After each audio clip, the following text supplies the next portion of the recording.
Y'all, we back. Took a little while. Ooh, I like this. We did. I just noticed this is he's got the hang loose one. That's what this reminds me of. Is that Fred's work? This must be Fred's work. No, yes. that's not Fred's work. This Fred, one's Fred not? would usually have the middle finger up over there. I'm leaving this one. My dad used to always do this. It was like, Oh, right on. It's like a surfer. Mine voice. looks like Yeah, my like hang current loose. state of my joints right now. yeah. We were just talking about getting older. Wait, there was one time early on, one of the very first shows we did, where I gave every station these hands, and I think you put one of this in the worst position. I stared at that thing. It was perfect. I don't know what you did here, but you had the most contorted, goofy. It was like this or something, and it was like I was weirded out for days. That surprises me because that would bother me too. That looks like some. Inanimate objects, if they. You had it sitting That looks there like for some like- exorcist shit. Oh gosh. Yeah. Yeah, that's know, not. that ain't That's right. not comfy. That's not right. That's a sign of the devil. Yeah. You think? That's a sign of demonic possession. Right. Yeah, your fingers don't do that on your own. Kind of like the Grammys? Wait, those weren't Grammys. That was the British what? I don't know what they were. Something. I The didn't Brit watch it. Awards. What happened? What are Yeah. we talking about? Somebody got possessed? No. Oh wait, no, it was the Grammys. I No, didn't you're watch right. it. I just saw a picture. I'm reacting to just simple photographs. I didn't watch the show. No, so I there can't was give two you sets of firsthand. photographs that we're talking about. I don't So even the know what ones we're that talking about. You missed the conversation. So we were talking in our chat with the fashion. That was from the Brit thing, but the demonic thing. Was the Garrett Rammies, right? Yeah. Yeah. 'Cause I was what watching that up Permani, so I didn't really hear what was going on. I'm surprised but you weren't camped out in front of the tube with headphones on. You Why? like the Grammys, right? yeah, normally Generally? I did. Yeah. Or at least you're aware of what goes on deeply in music. I've been You know what? Lately, I've been so blissfully unaware. off the grid of stuff. Like I don't turn. Blissfully ignorant. Yeah. I just keep TV's reading all been the- off. Those articles about Madonna and her face. I've been reading a lot about That that. one Muppet. I We did got her next see to that that. blonde I'm Muppet. disturbed by it, and I feel like she's like, I understand why she's like trying to like, talk back to people, but I feel like her argument is not standing very tall in this situation. I don't think she should looked. respond. I don't know. It Like just she doesn't look like her. And she's beautiful. Like, I feel like she would look better with She some wrinkles than the way she does was now. Beautiful. I don't know what this saw- current incarnation of her face is. Just did not. All I saw was I didn't really see eyebrows. You I need to thought take a she look took at the. it. Yeah, Okay. take a look at it. Well, it's like any plastic surgery job that's overdone. You get a lot of puffiness that doesn't go away. It just, Right. the way what do you do? You either pull the skin and sew it to straighten it out, or you puff it Inflate out. it. Yeah, you Yeah. inflate it. And she chose the inflation thing. Yeah. Which, Meg Ryan got the Joker. I don't know what she's dude, looking like she now, had such but a beautiful look to I her know. when she was younger. The very next time I saw her in a movie after she must have had some work done, it was just like the deep. You know, Zellweger Yeah. messed herself up too. She Yeah, we doesn't were have just the- talking about her. Yeah. She doesn't have the squinty eyed thing I anymore. loved her That was her- squinty that was eyes. her Well, that thing. was her. It made That was her. Yeah. I know. It's That's. I like just she feel corrected some kind of genetic birth defect, and now she doesn't look like her anymore. I'm gonna lean into it, guys. I'm gonna be modified, so I hope you're ready. I mean, I'm What are already you like, doing? I'm already a What are you little doing? modified anyway, but I'm just Yeah. saying like there's like a certain level of modification that it's just doesn't look like you Where anymore. are we going with 2.0? Well, Where are we going with 2.0? What are you thinking? I know, right? I feel like I'm gonna be that person where I show up. I'll think I look good, and you guys will be like, "Whoa, Who are you? does she know what'd she you- looks Where's like the rest that?" of the Muppet gang? What'd you do with my friend? I'll be drooling because I can't move anything. That's like that scene in Christmas with the Christmas cranks. with the Cranks. I love that so much. Stabbing He's just, himself with a fork. He's like, I can't feel anything. He's trying to like use gravity. Jokers. He's using gravity to keep food in his mouth. That'll be And me. we're off. I just want to prepare you guys. I don't want you guys to be Well, all like shocked. So I did almost the impossible for myself. When I see something that just initially makes me feel so just like, like it's just so outlandishly abnormal in my frame of reference, right? I tended to dismiss it. But I shared with you, I think, on the text message, there was this man who transformed himself to a reptile, and his son wasn't talking to him. That was the drama behind it. But he turned Yeah. himself into a reptile. And I think I shared the photo with you all, right? The link? Is link it the one? up? It's the wait. Split his tongue, and he put all these Oh, no. scales and reptilian stuff. I don't I'm think. thinking of the guy with the big suit on. No. I think that was Sam I must not. Smith, yeah. It must have been so Was this a while repulsive. ago? I found it right after we were discussing the black suited Sam Smith. Okay. So this picture. is something else now. And I wish I had a screen lit up here, but there is a story out there on all the news services of a man who went through a rather unbelievable modification and to look like a reptilian. Okay, I don't know if it's the space alien reptilian or an actual reptile. I don't know. But he's complaining his son won't talk to him anymore. So they have the four pictures of him holding his son, and they have the after pictures.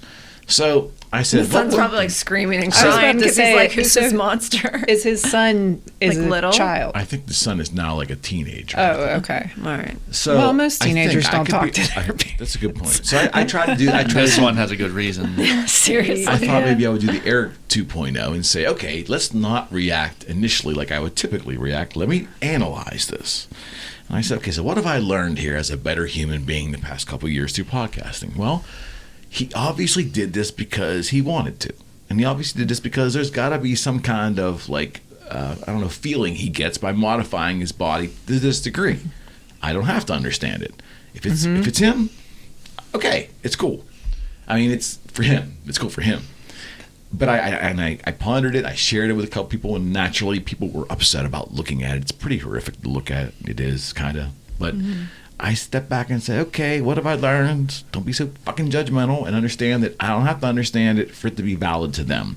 But I do have pity on the human because that's going to be a very difficult way to go through the rest of their life, to be gainfully employed maybe and having somewhat rewarding relationship. It's going to kind of ostracize him in public, and he's going to have to go through that.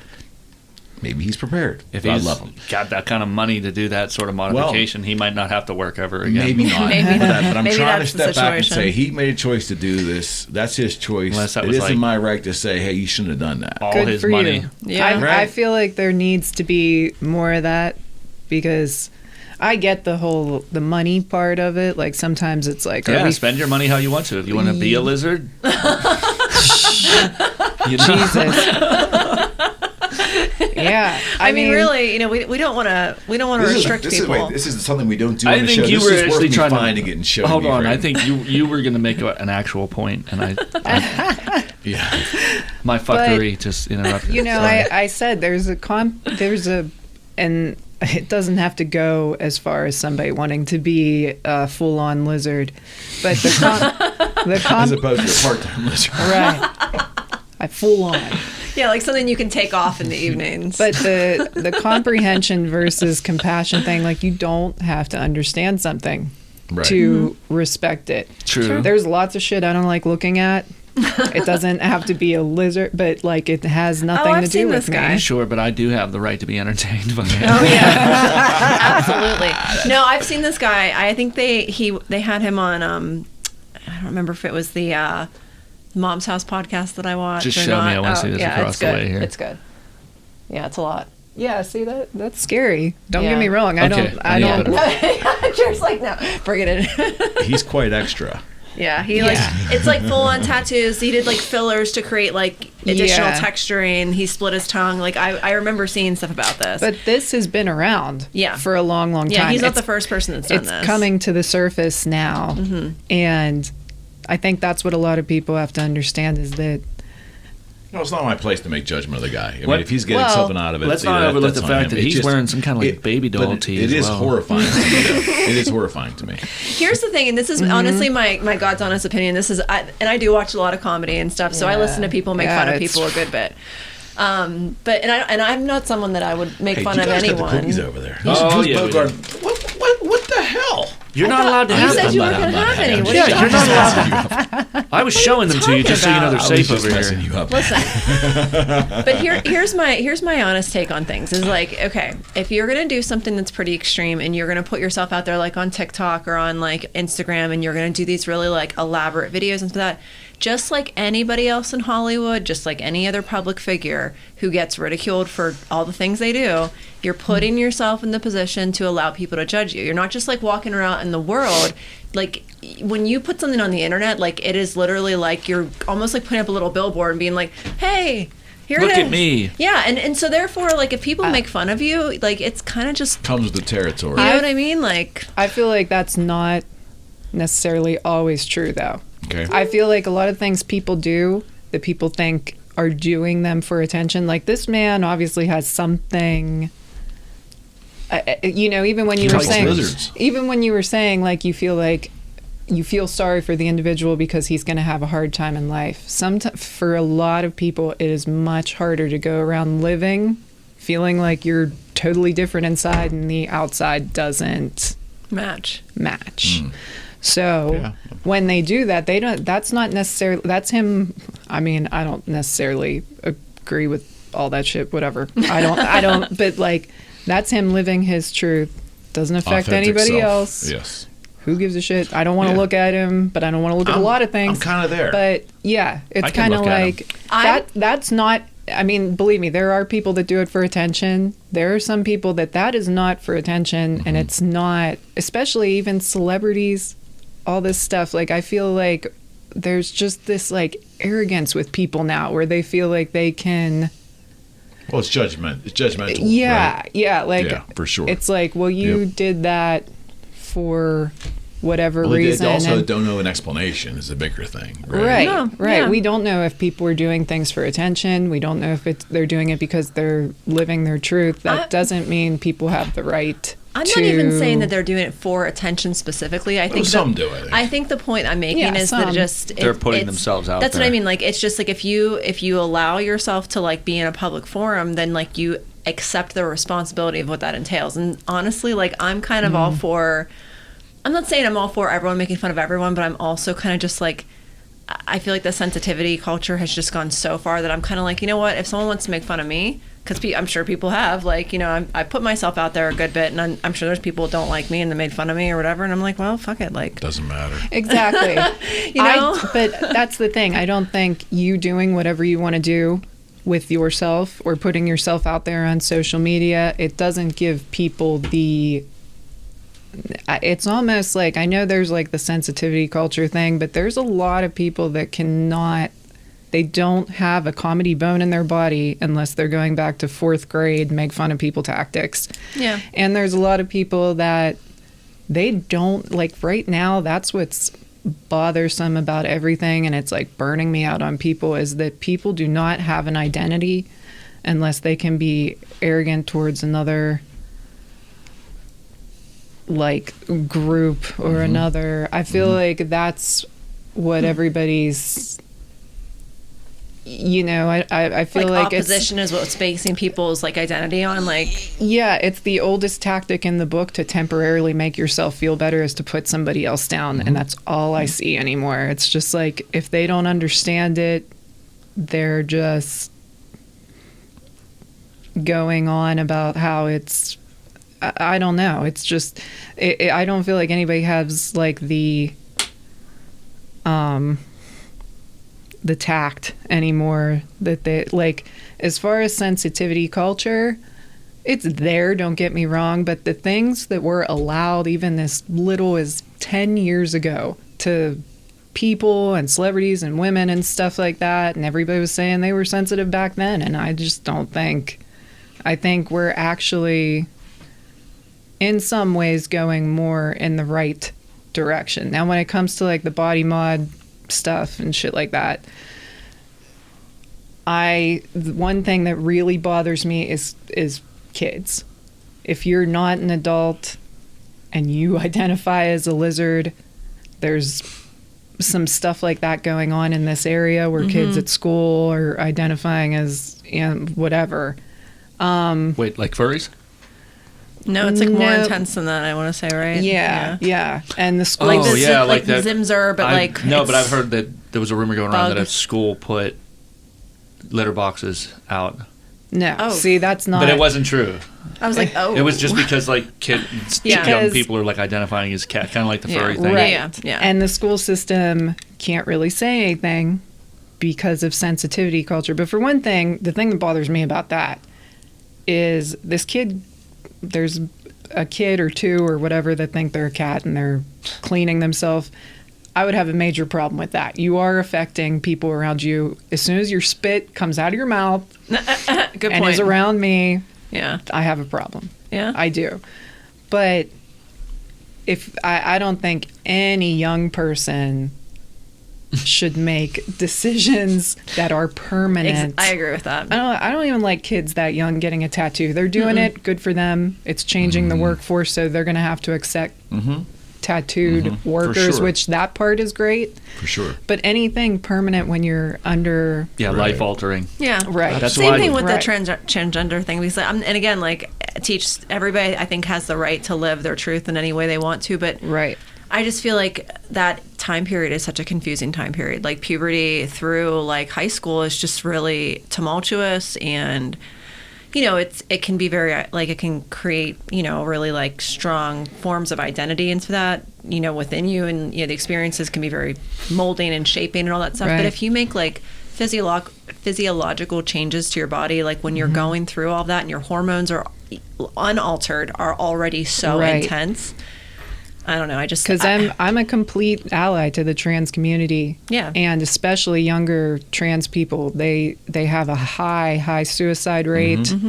It's very tough growing up that way. But physically, I feel like until you are completely matured, it's dangerous to change your. Yep, I agree. So I don't know why that's not criminal, whether it's the government imposing it on you, schools posing it on you, or parents posing it on you while you're a minor. I think that should be Yeah. criminal. Well, they're changing the laws now so that children As young as like 14 in some transition states. without their parents' Yeah. consent. I got a lot. I I got just a feel lot like- of Which is problem with just it. flies in the can't face. vote yet. There's no You other can't drive. There's no other choice that a child can make against their parents' wishes. No. If you think about it. Yeah. Aside from I want to breathe, and you're like not letting me breathe right now because I put a dent in the car. Yeah, yeah. No, like you know what I mean. Every Yeah. other decision that a child makes in their life, it's like the parents have the ultimate say on that, except this one very politically How charged, insane is that? hot button issue. It's just, if I look for things that stick out like that, you know what I mean? Like, child wants to do this. Child really wants to go and prepare for this career. Parent says no. Okay, you can't do it. Child really wants to be involved in this class activity. Parent says no. Okay, you can't do it. You know what I mean? Like, Athletics, pretty whatever. right. Athletics, because every single decision to some point, a parent has veto power on. But we're going to take this one specific, and lo and behold, it's something that's incredibly politically charged, and it's a hot button issue. This is the one exception. Yeah, it's just. Well, like, again, like, they I can't. just they thank God can't- I couldn't make life-altering decisions I at know. 14. I would have screwed my life up worse than I did. Well, Yes. the way, Right. well, And- you can make, I'm sorry. The way you can make the argument is too, which is a whole probably another discussion, which I'd be glad to have. But kids are staying at home longer now. So, is the kid at 18 as mature as the 18-year-old 35 years ago? Probably No. not. Probably not. Probably No. not, but at That's least not if a bad- they, I'm not at saying least it's if a bad- they it's a like. bad thing. I'm plus, saying it's back just in different. the 20s, 30s, 40s, you heard about people who lied about their age and joined the military. You got 15, 16-year-olds that were going off to fight wars overseas. Yeah. And I'm just glad Well- we're not relying on the 15, 16-year-olds Well, that's- today The age to expectancy fight our was wars overseas. the Oh, age me expectancy was much lower then too. Yeah. So that's a lot of reason why Life people hit were him in the face having. fast. Yeah, I feel like they Children. had to Yes. grow up quicker. Yeah, but But even I in my generation, go back to the 70s. I mean, like, when I left my house at 17, I wasn't alone. I mean, a lot of kids wanted it. They weren't going to college. They wanted out, wanted to, figure it out. And it wasn't like there was a lot of opportunity, but, it was like a rite of passage kind of thing, We didn't think that we weren't like brave by doing it. That was just what people did. That's not where we're living today. And maybe in some ways that's good. In some ways, I don't know. I don't know when the old 18, I don't know when the 18-year-old mindset of the 70s, what that equates to today, generally speaking. Is it 21? Yeah. Is it 24? Is it well, 19? that's different for every. Yeah. Everybody has such different experiences now from each other compared to like back then. Everything was pretty, for the most part. You know what I mean? It was more of a wasn't many consistent paths. Yeah. upbringing and Yeah. things like that. Yeah. But even, and like I said, as far as like the kid, like I believe kids should be able to like look and dress and Mhm. as long as you're not in a serious offensive way, not like somebody doesn't like to look at it, but as long as you're not wearing like anything or getting tattooed. Explicit. And, Yeah. Mm-hmm. If you're not being offensive, I think you should be able to look and be addressed however you want to. But when it comes down to permanent modification or something that could be damaging like that. But I do have a friend that has a child who is getting into their teens and is wanting to start dressing and transitioning and things like that. And he said to me, he's like, I don't have a problem with that. I just don't want I have friends that have transitioned and I don't want my kid to have to go through that ridicule and things like that. And I don't have kids, but I told him, I was like, your job as a parent is to help him be okay with that. Of course, like you said, he's going to get ridiculed no matter what he does. It doesn't matter if, it doesn't matter if he lives a completely very narrow life. That's just going to happen. A job as a parent is not to like be like, you have to dress this way, you have to look this way, all this stuff. But your job is to make them feel okay with whatever they feel. And I think that's where a lot of it goes sideways. And like I said, there's a high suicide rate in No doubt. Yeah. And the young trans community. That's something I think needs to be addressed. Because I made the point, I'm like, it's this one thing where, and I think it's state to state. I don't want to say it was out in California. They passed a law where a child could transition like 14 without their parents' consent, or they didn't even have to let their parents know it was happening. They could basically go to their doctor and like just start taking hormones, which is Would you want your child as a minor? Would you want your child to not inform you on medical things? It's not legal. Like, it has never traditionally been legal. I like, wouldn't want that as a parent. I really think, in like the one thing that I feel like is like what has been a problem traditionally in the past and is less problematic now because obviously it's more accepted that children have sex younger. But when younger girls would want to go on birth control, if they had a parent that wouldn't let them do it, like that's when you come into like a sticky situation where you're like, well, like what would you rather? Would you rather her sneak to the Planned Parenthood and get birth control, or like I was fortunate enough that my mom wanted me on birth control in high school, but like I'm sure there were plenty of girls whose parents didn't want them on birth control because they just wanted to pretend like they weren't going to have sex. Right. And I don't think that is like, it's not so much a black and white thing, but. And hey, you could make an argument that maybe birth control has like long-term effects too, I guess, possibly, but not the same as like adding a hormone to your body that's not your body's natural progression of hormonal expression. We can only do what we can do, so it's almost like with what I'm sure not everything we have researched is completely there yet, but we can only do what we can do with what we have, and I think a lot of parents are going off of what their doctor says for their child and things like that. But I don't know what a doctor would say about, like I said, permanent altering at a young age when it's still developing. But I feel like, that's just very scary to me. Like to do any type of permanent damage and then prevent What if you change your mind? Well, devil's advocate. Or prevent you from... If there is a younger person that wants to transition and they start transitioning too young for their body to handle, will it upset if they want to transition when they're finally a matured adult and they want to go on that journey? Is it going to like alter that? So I don't know. There's no easy answer. I was going to say, devil's advocate. What do you have to weigh? I guess you have to weigh the potential physical damage that's possible from transitioning before your body has fully developed. And I don't know what the studies have shown. Does it shorten your lifespan? Is it problematic? Does it affect other, facets of physical development. Well, I think there's like reproductive repercussions. So like, you know, because sometimes people want to transition maybe after they've had children. You know what I mean? Because at that point, you do kind of like it oftentimes can completely like alter your ability to conceive. You know, if you've changed your sex organs, I don't know for sure, but I would think that would have. Right. So there's obviously some kind of irrevocable something. Change. Right.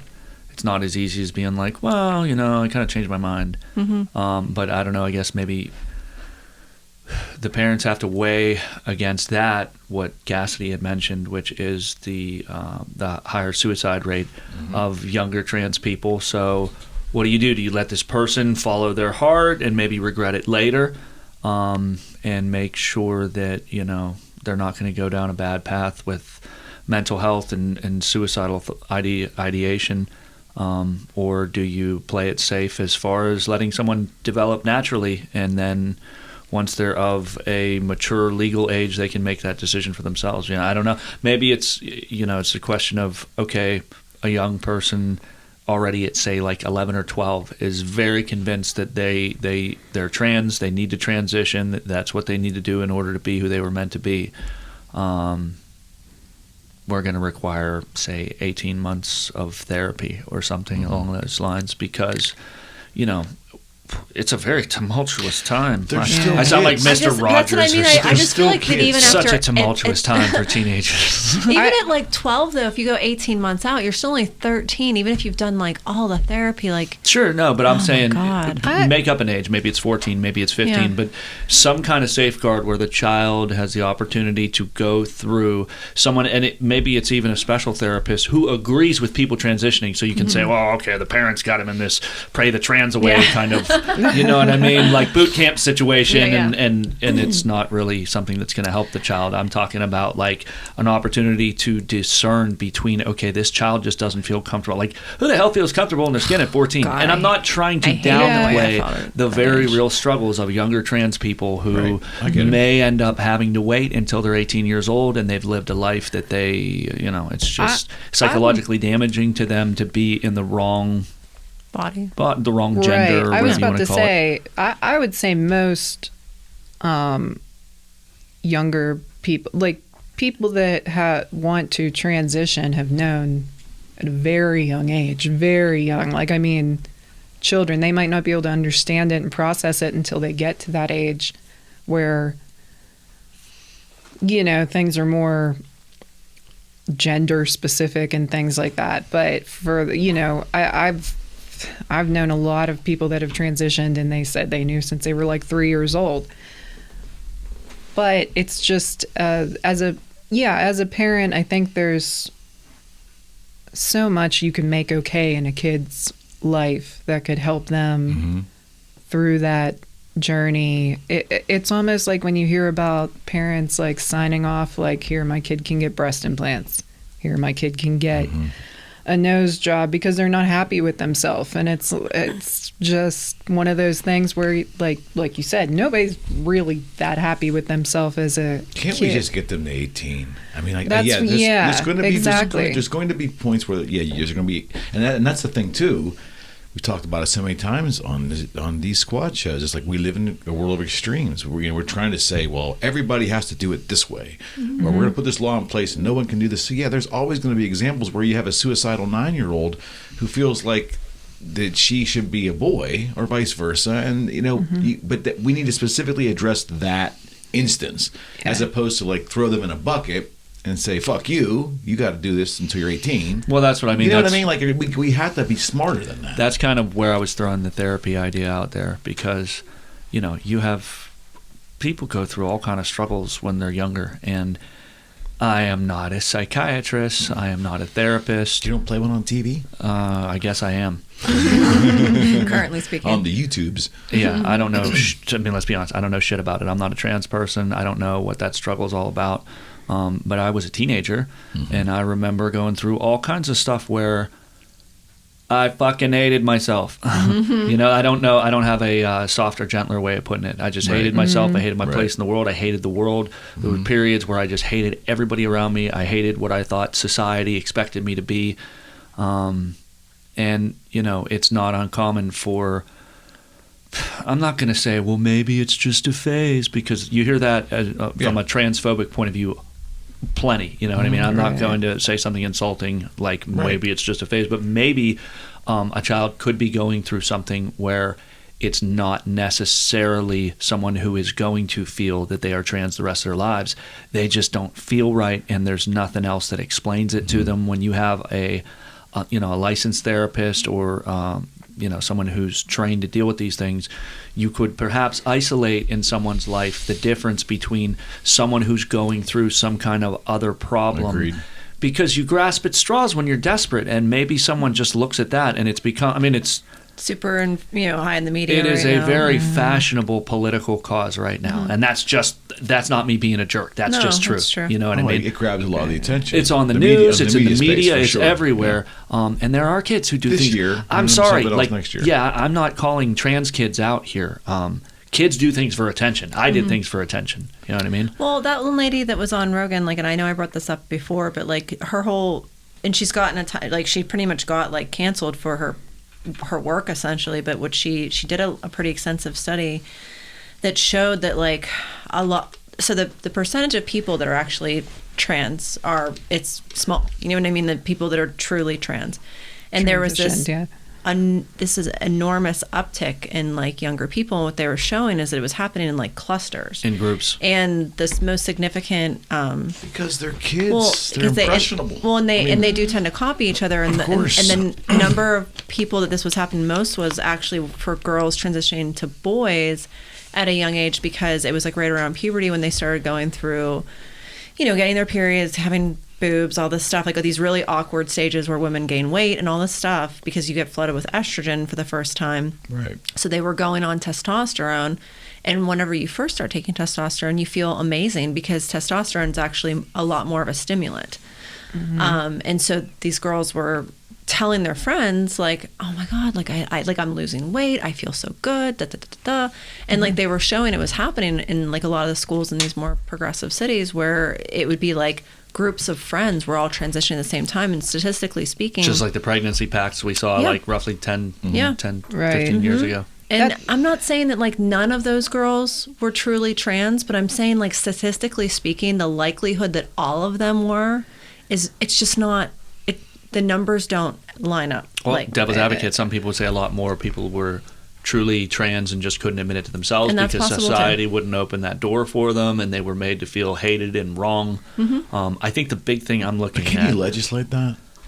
It's terrible. Nobody should be ostracized in society. It's the least kind way to live your life, to do that to other people. Everybody But can you legislate people's... No. You can't people's legislate mean kindness. Everybody spiritedness, has the right to their be an mean asshole. spiritedness. Well, that's what I'm saying. It is what it is. But I think we try We all have all the time. We all have the right to be an asshole.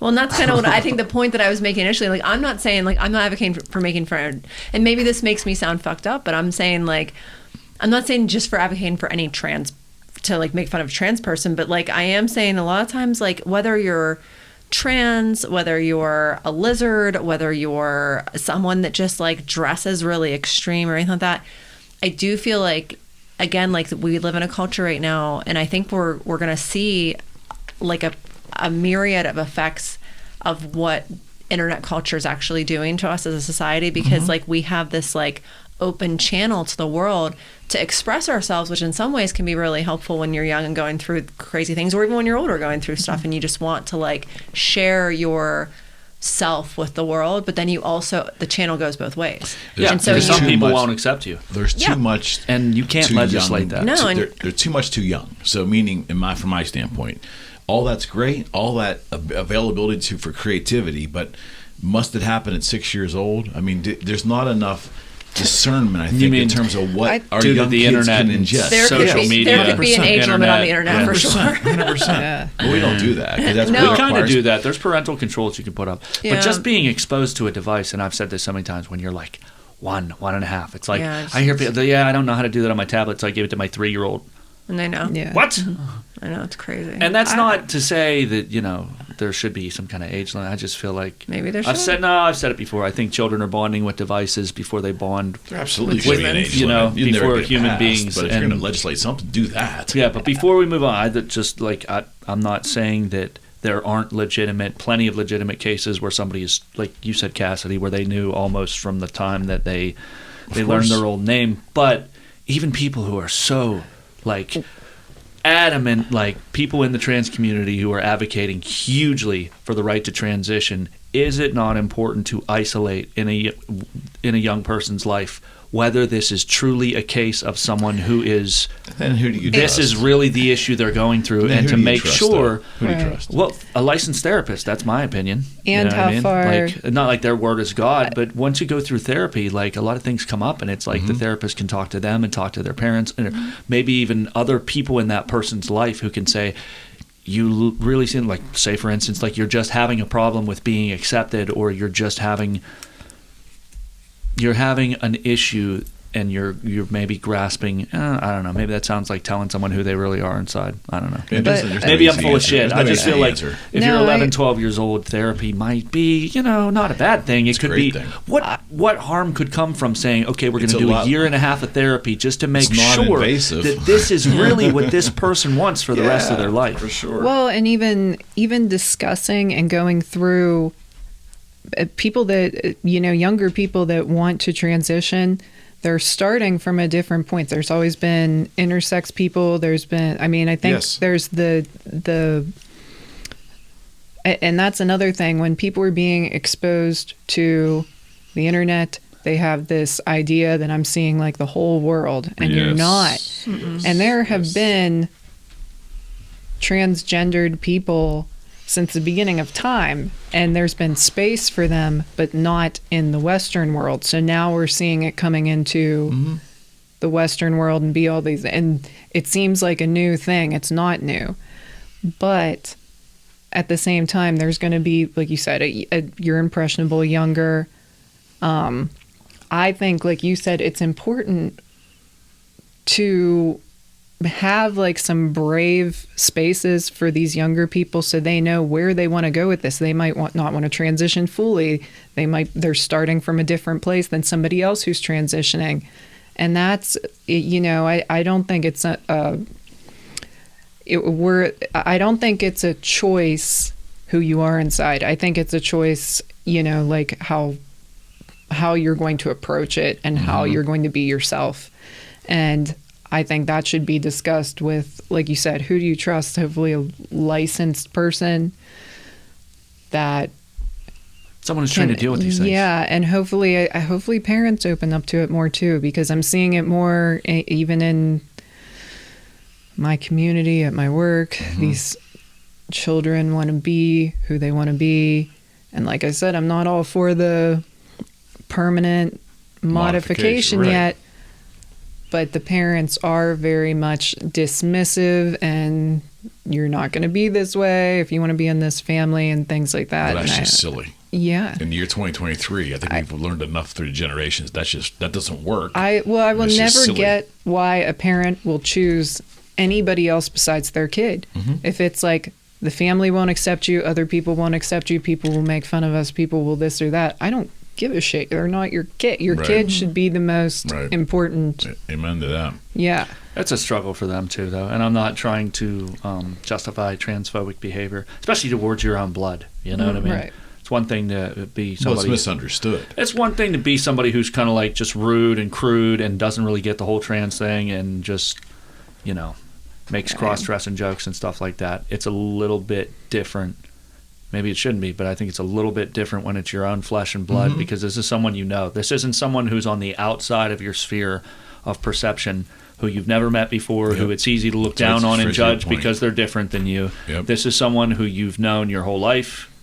In some cases, maybe you've known this younger person their whole life, and it's not an easy conversation to have. I can't imagine trying to be that person where you're like, hey, by the way, there's this thing you need to know about me, especially if you got this like hard ass uncle who is in the flipping military, and he's just like, it takes a village, you know, like And ultra masculine male, and you're just like, I gotta tell you something, Uncle Ray. You know what I mean? Next year I might come in Thanksgiving. But I mean, let's not pretend that it's just easy for everybody to be like, oh, cool. I have no frame of reference for that whatsoever, but that's totally good. Like, it's not easy. It's a struggle. In a lot of cases, it's a struggle for everybody, and I don't want to sound like I am justifying any transphobic behavior whatsoever, but if you look all throughout history, there have been things that have been a certain way, and when someone went against that societal norm, they're looked at as different, you know?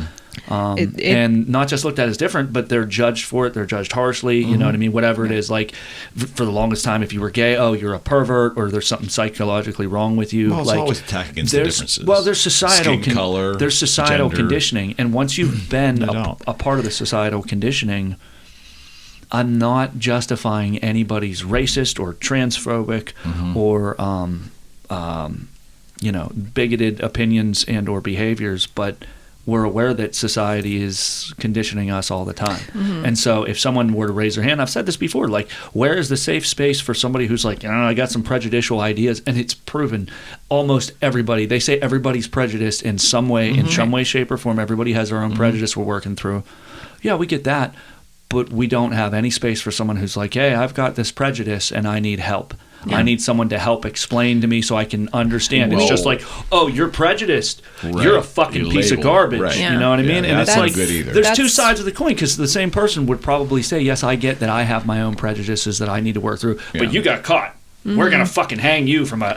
Well, and I agree, because I think that the whole concept of like canceling and just like the zero tolerance, shutting down the conversation, because that's not how society changes either. Like, that's the whole point, is that, like, you know, so you identify that someone has maybe some, you know, notions that need to be adapted in some way, or that, like, someone is, you know, thinking about things in a way that could be, you know, they could learn from someone with a different experience in them or whatever, but instead of opening a conversation, you just try and shut them off. And it's like there does need to be... There was such extremes of hate that people ran to safe spaces where it's just a safe space. We don't, you know, this person can be who they want to be. Right. We need to have more brave spaces where people are allowed to ask questions, allowed to learn.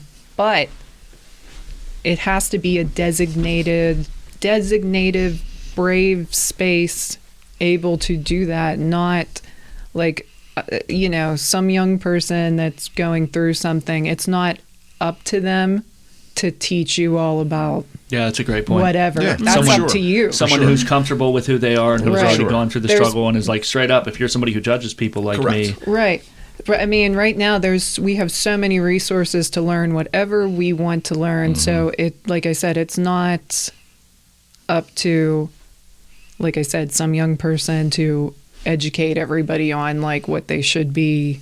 And some people just don't want to learn, and that's just the way it is. You like know? You said, it's like you guys were saying, we want to save space for people that are like, listen, I didn't mean anything by this, I need to learn.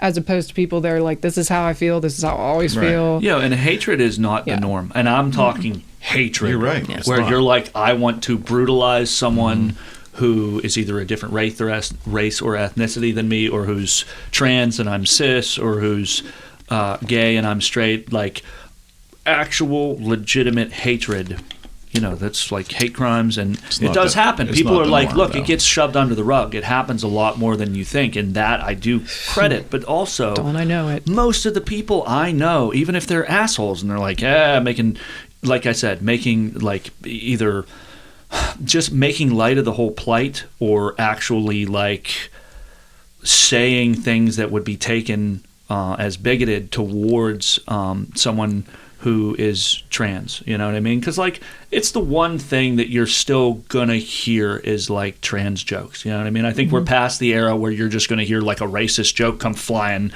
out of nowhere at a dinner party. It's not accepted, it's not okay, you know what I mean? But I think where we're at with the whole transgender thing, and you know, people transitioning. We'll get past it. Not past it. We will Yeah, but we will stamp that garbage out of society. The point that too. I'm making Yeah. is like You know? how many of these people who have what would be considered to be a transphobic point of view legitimately are the ones who would have like hurt somebody at a bus stop. You know what I mean? Yeah. The actual hatred, that's not the norm. And so what you have is people who've been conditioned to think a certain way, to view a certain way, and it just takes time for those. You know, I've heard some people are like, hey, you know, eventually, like, most of the racist people are going to die out because it's like, it's an older way of thinking. There is some truth to that. Yeah, it's an older way of thinking. For sure. And so I think that's kind of where I'm trying to draw the Not line. fucking fast enough. but- I was about to say that's my hope. But I'm trying to draw the line between people who don't understand and people who are legitimately filled with hatred and mean harm to people who are transgender or who are gay or who are different races or ethnicities. It's a question of not. It's not always a question of hate. Sometimes it's a question of ignorance. And someone can, down the right path, find a way. Maybe they'll still be make educated. Maybe they'll still make their little jokes about it with their drinking buddies when they're out on Saturday night and they get a couple in them. But maybe there is an opportunity there for a real, Let's hope so. for humanizing rather than just the stereotype, rather than just the butt of the joke. You know what I mean? For humanizing these people and understanding, like, For people who don't view them as human. I might not get the trans thing, Right. but I don't want you to have a funeral where you're the guest of honor. Like, do you really want that? Do you really want that? Like, I get that you don't accept trans people. I get that you don't accept who they are or where they come from or what their struggle is. But do you really want to see them dead? And I don't think that's the norm. I really don't. I think it's just a problem of ignorance. I hope it's not, but I don't.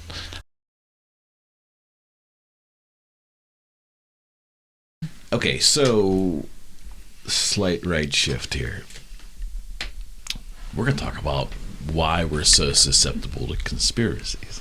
Oh yeah. Jerry's Switching fantastic gears. idea, but I want to lead up to it because there's something nuts going on right now in the news. Yeah, you got to preheat the oven before you put that turkey in there. Fucking right. So let me turn that bitch up to 450. Yeah.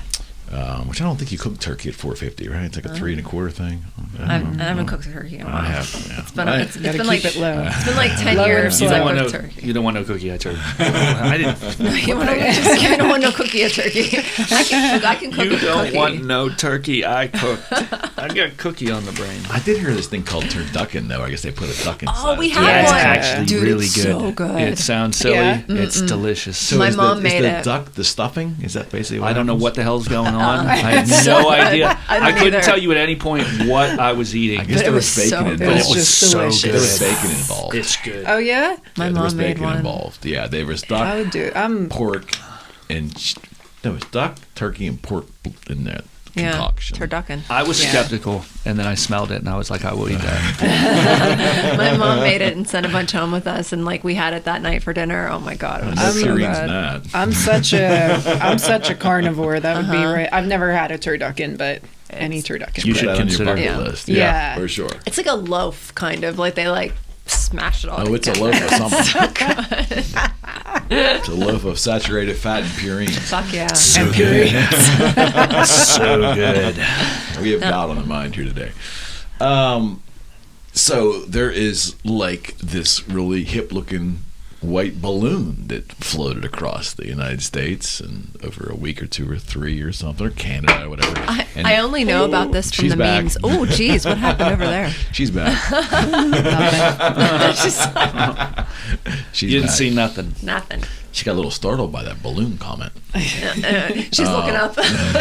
I tell you, if nothing else, it has inspired some excellent memes. I know that's how I learned about it was from the memes. I was like, I came home one day and I was like, so was there some like spy balloon? Because I've been reading a bunch of memes about it. Yeah. That's how we get our news now. I know. It's better. Well, it's better than Yeah. real news. It's better this way. It's way more entertaining. But the point is why I think this is a good lead in the conspiracies, because naturally there's, half the country thinks, it's China trying to, whatever.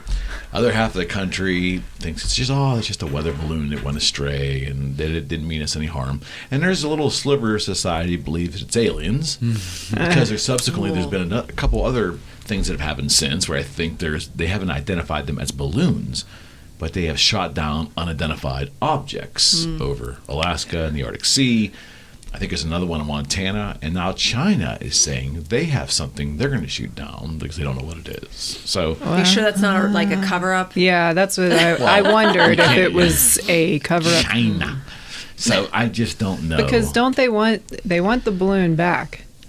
And Yeah, we're not giving it to them. We're going to give it back to them. Yeah, We're okay, like, you said okay. it, you know. Yeah, you said it's not yours. I'm pretty agreeable, and I would not give that thing back. No. Once it's over our airspace, it's ours. Yeah. But they're also saying your that. frisbee went over my fence. Keeping that I am shit. But keeping they're it. also saying is great. there's a conspiracy. They're also saying that there might be a self-destruct.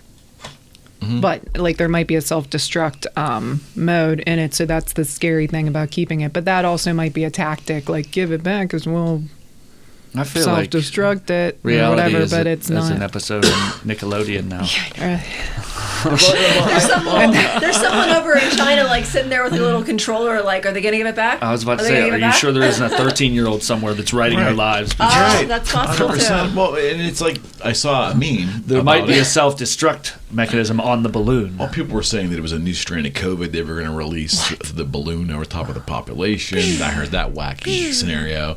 But when I saw the first meme, I said, "Of course, there's a balloon that's Chinese made. That's supposedly a spy balloon over the United States. Of course, there is. It's 2023.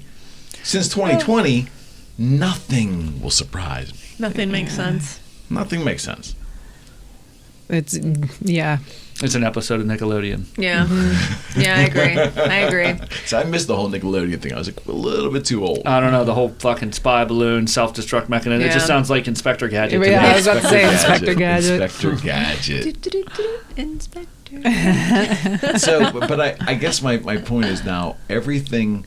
It seems like pretty much anything can happen, from celebrities dying to politicians. Their motives for doing things. Everything has to have some kind of crazy, unique, and weird and sultry backstory, because nothing is just because it is. Nothing's mundane anymore. We can't accept that things just are sometimes because they are. Yeah, shit just Right? happens. Shit just happens. There's got to be something else. Now, don't get me wrong. We do UFO shows here. We've talked about crazy conspiracies on this show. It's great conversation, and it's kind of fun sometimes to go down rabbit holes. But in the end, are we now almost on the reverse side where we just can't accept that sometimes things just are what they are, and sometimes that most of life, when you look out there, is kind of mundane? So wait, I just saw this meme recently that said like something like, if you go down the rabbit hole and it doesn't lead you to God, then you're missing the point. And then who was it on? Was it Adam Carolla? Rogan just had like one of those like MTV guys on his show recently. Adam Curry. Adam Curry. There we go. He's awesome. But so his new thing is he found Jesus. Oh, I didn't know that. Yeah, and Rogan's I like, missed and this it's brand one. new. It's brand I new. missed Like this one. it's one of the newest episodes, and I feel like it's an interesting kind of like, it's an interesting take on the whole like meme culture. Where do you find him at? What? Where do you find him at?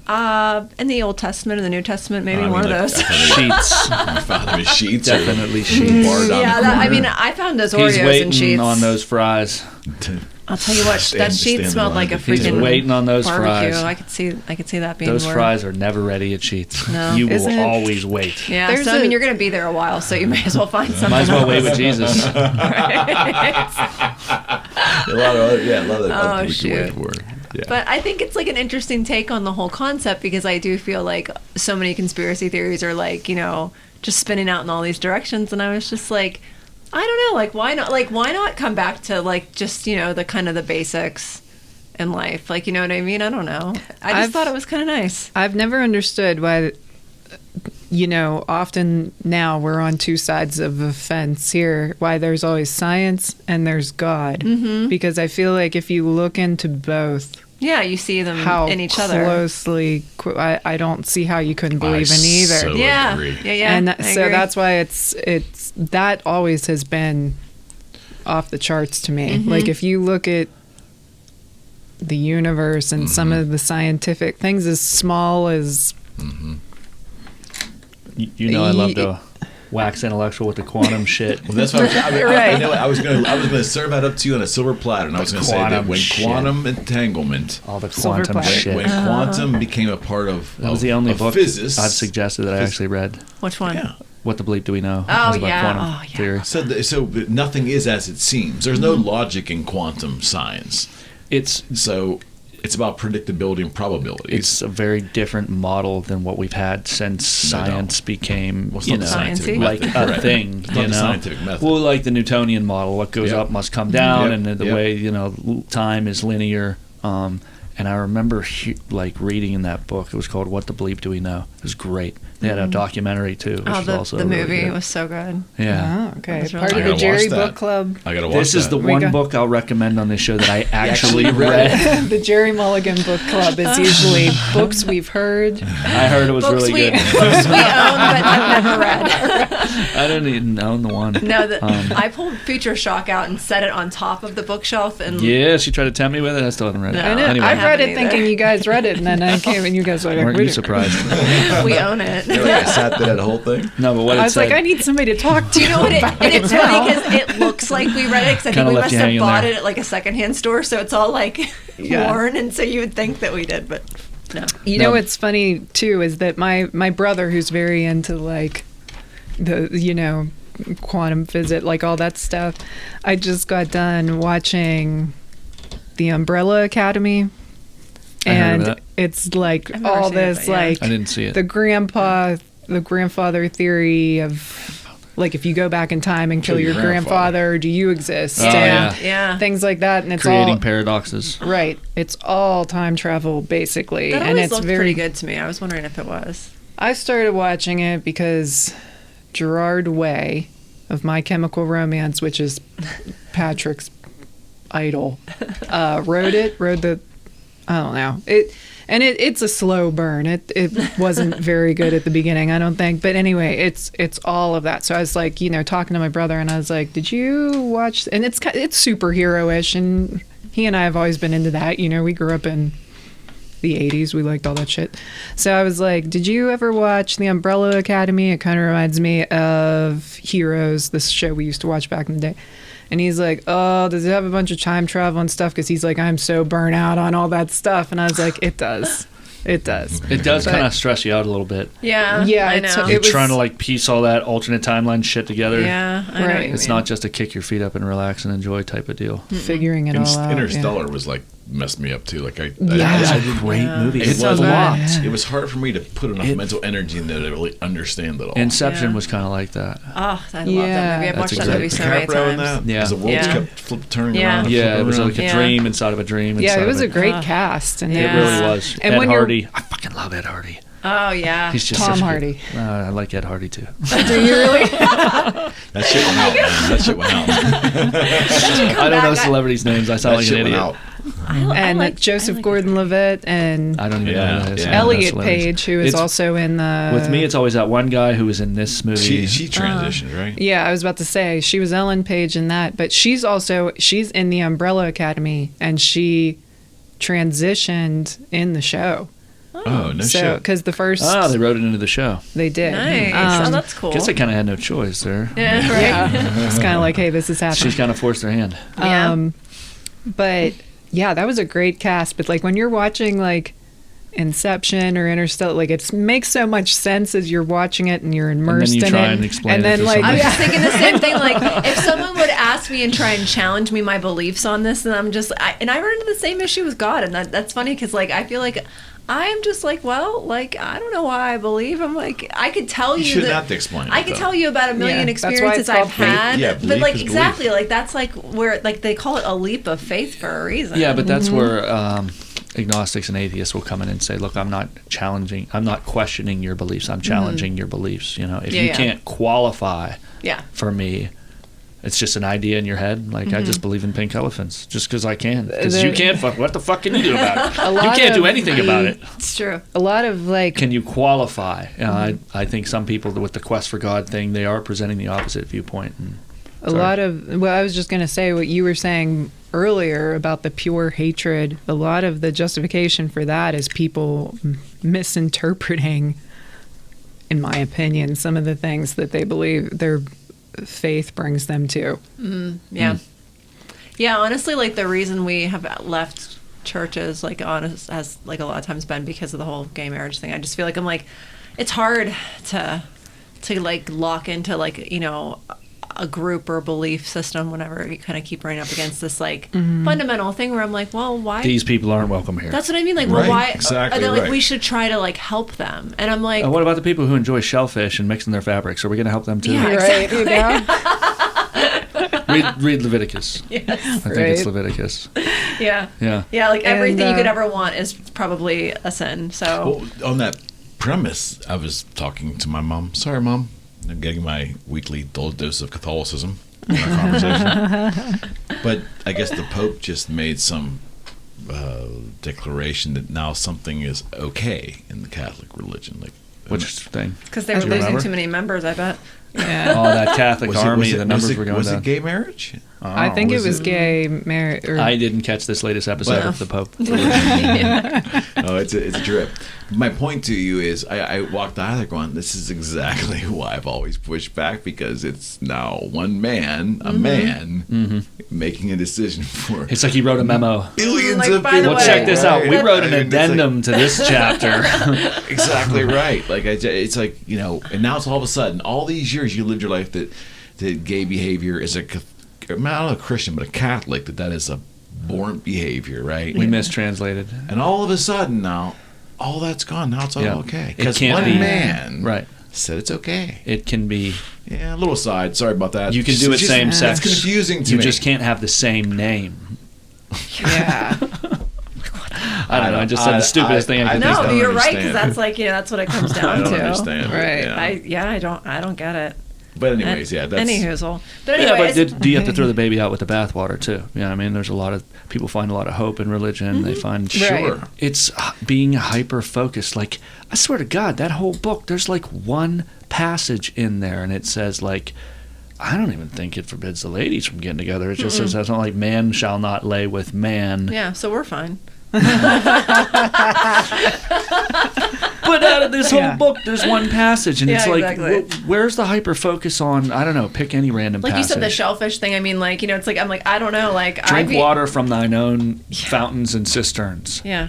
Like, Yeah. let's hyper focus that. What, Yeah. you had a glass of water at your buddy's house? Oh, no. You What? Can't do that. No, you're supposed to drink from your own Yeah. fountains and Yeah. cisterns. You didn't read this chapter? No, you're going to hell for Put that that glass. down. You're Put going that- to hell for that glass of water. Actually, Well, we're all. I'm so That's confused. a verse. There's a verse Yeah. talk about drinking, and there's a metaphorical thing there. Yeah. You know. Well, it's But with this one, it's hard and staunch, and there's no forgiveness. There's no way around it. Like, well the whole thing it kind of came from any sexual act is to procreate. Yeah. So yeah, but there's a you lot more can't- people Yeah. now, Yeah, that's what I Well, mean. Like, yeah, that's what I think it's adaptable to. right? Like back in the day, times. you needed those little efforts to run the farm Yeah. and do the Right. chores, and Yeah.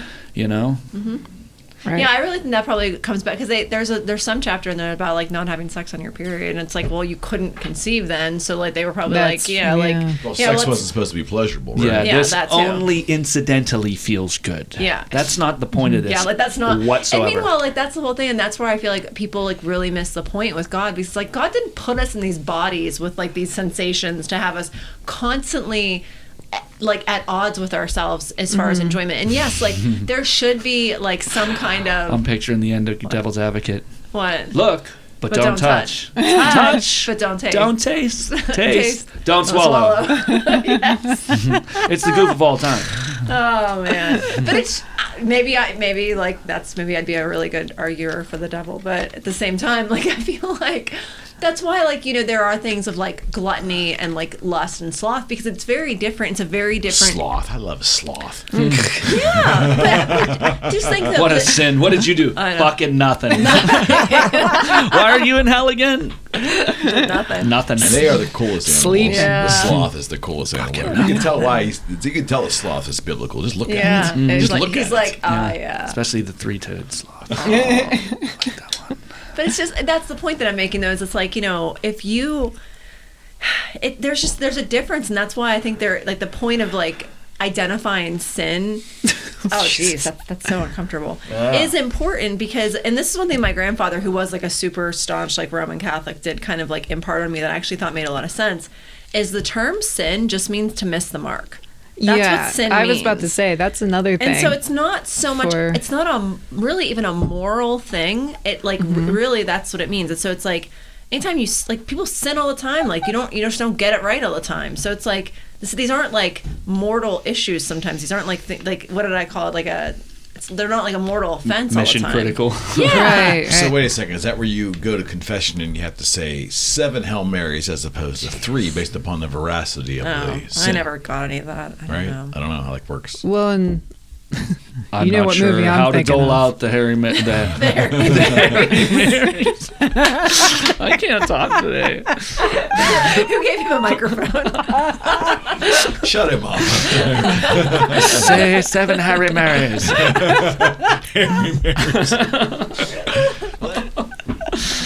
Oh, we go now. This is great. I was about to say. You might not go to hell for marrying the same sex, but you're like but we definitely are going to hell. 7-year-old Catholic For this sitting there looking at podcast. Where's the our Stations of the handbasket? We're Cross. going to hell in it. That would make a great T-shirt. Holy Harry Mary. Or a stupid saying when you're flabbergasted. Holy Harry Mary. God Almighty. Mamma mia. Oh, my stomach hurts. God. Oh yeah. Say 7 Harry Marys. This is the intellectual and to our fathers. This is the intellectual section of the show. Yeah, if Call you me made in the it this morning. far, God help you. This is as highbrow as it gets. Yeah. So We're already praying for you. Isn't that interesting how like we just assume? So no, wait, hold on. I'm not going to like let this particular topic die yet. Back so, it up. Yeah, my bad. I kind of So, did. no, this is good. This is good. So last I'm night, sorry if I can't stop laughing. I'm sorry. Go ahead.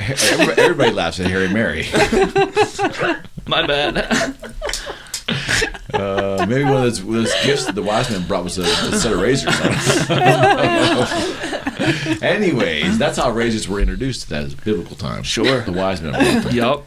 But I was watching like the trailers, deciding on a movie to watch last night, and of course, my latest pastime is to spend 2 hours watching trailers and fall asleep. Yeah. Never really get to it. Yeah, you never get that. You have all these little 2-minute mini movies that you watch, but you never really see an actual movie. Sure. Yeah. But I saw in this list of 500 science fiction movies on Verizon, I'm scrolling through and I saw, the original Planet of the Apes. Cool. Is a Harry. Let me see what the trailer is like. So there's like Charlton Heston, and I think it's something Montgomery is the woman. Wait, is this the original you're talking Yeah. about? Oh, okay. And the woman is like stunningly beautiful, beautiful tan legs, like. And I'm sitting there staring at this, going, so wait a second. He's clean shaven. Her legs look buttery smooth. Her hair is perfect.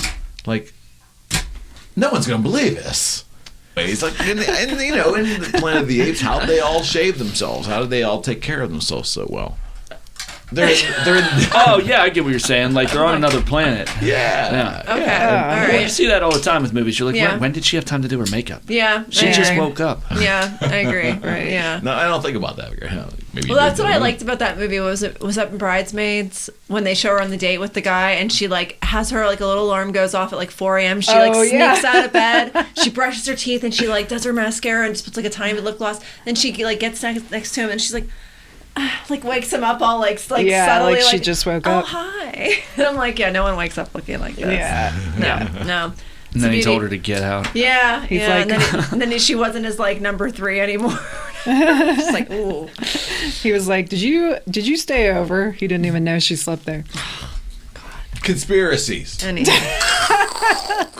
Riding the bus. All right. Driving the bus Get us over back here. on. Get us back on. It's hard to track. reel us back. Good in. luck. Well, it's a conspiracy of how they shaved themselves in the biblical times. I like that better than some of the other ones I've read about Yeah, recently. yeah. I want to know where the razors came from for sure. Flat Earth. What? Flat Earth. Flat Earth. What We're about it? falling off. Oh yeah, for sure. Yeah. Yeah. I think we pretty much fell off tonight here. I can't remember. Admiral Byrd. Again, with getting your news from the memes, it was something like, it was a snippet where it was someone from the Flat Earth Society saying people all around the globe now believe in flat Earth. They like highlighted it all around the globe. That's just a euphemism. That's not. Don't. That wasn't meant to be taken don't literally. So lean let into me that. ask you this: is the Earth just not exciting enough as it Yes. sits that we have to create a backstory and drama with every Yes. little thing Yeah. to keep ourselves entertained? I Don't you think do so. that to people when like you're like if you're like people watching? I want to know what's going on with them. Like I don't just like think of like when I like just see a random Really? person, I never think of them like if I actually hone in on them long enough to like acknowledge them. It's not like I see them as like two-dimensional. You know what I mean? I don't maybe like have a whole story for every person, but like even like whenever I don't know. Perfect example is when you've heard someone's voice but never seen them. Yeah. And you don't even realize until you see them that you had a picture in your head of what they were course you going to do. look Yeah. like. Yeah. It's just natural. We don't deal with the unknown well. That was Yeah. tough on dating, Yeah. like online dating. I'll That bet. was a Yeah. trip. Yeah.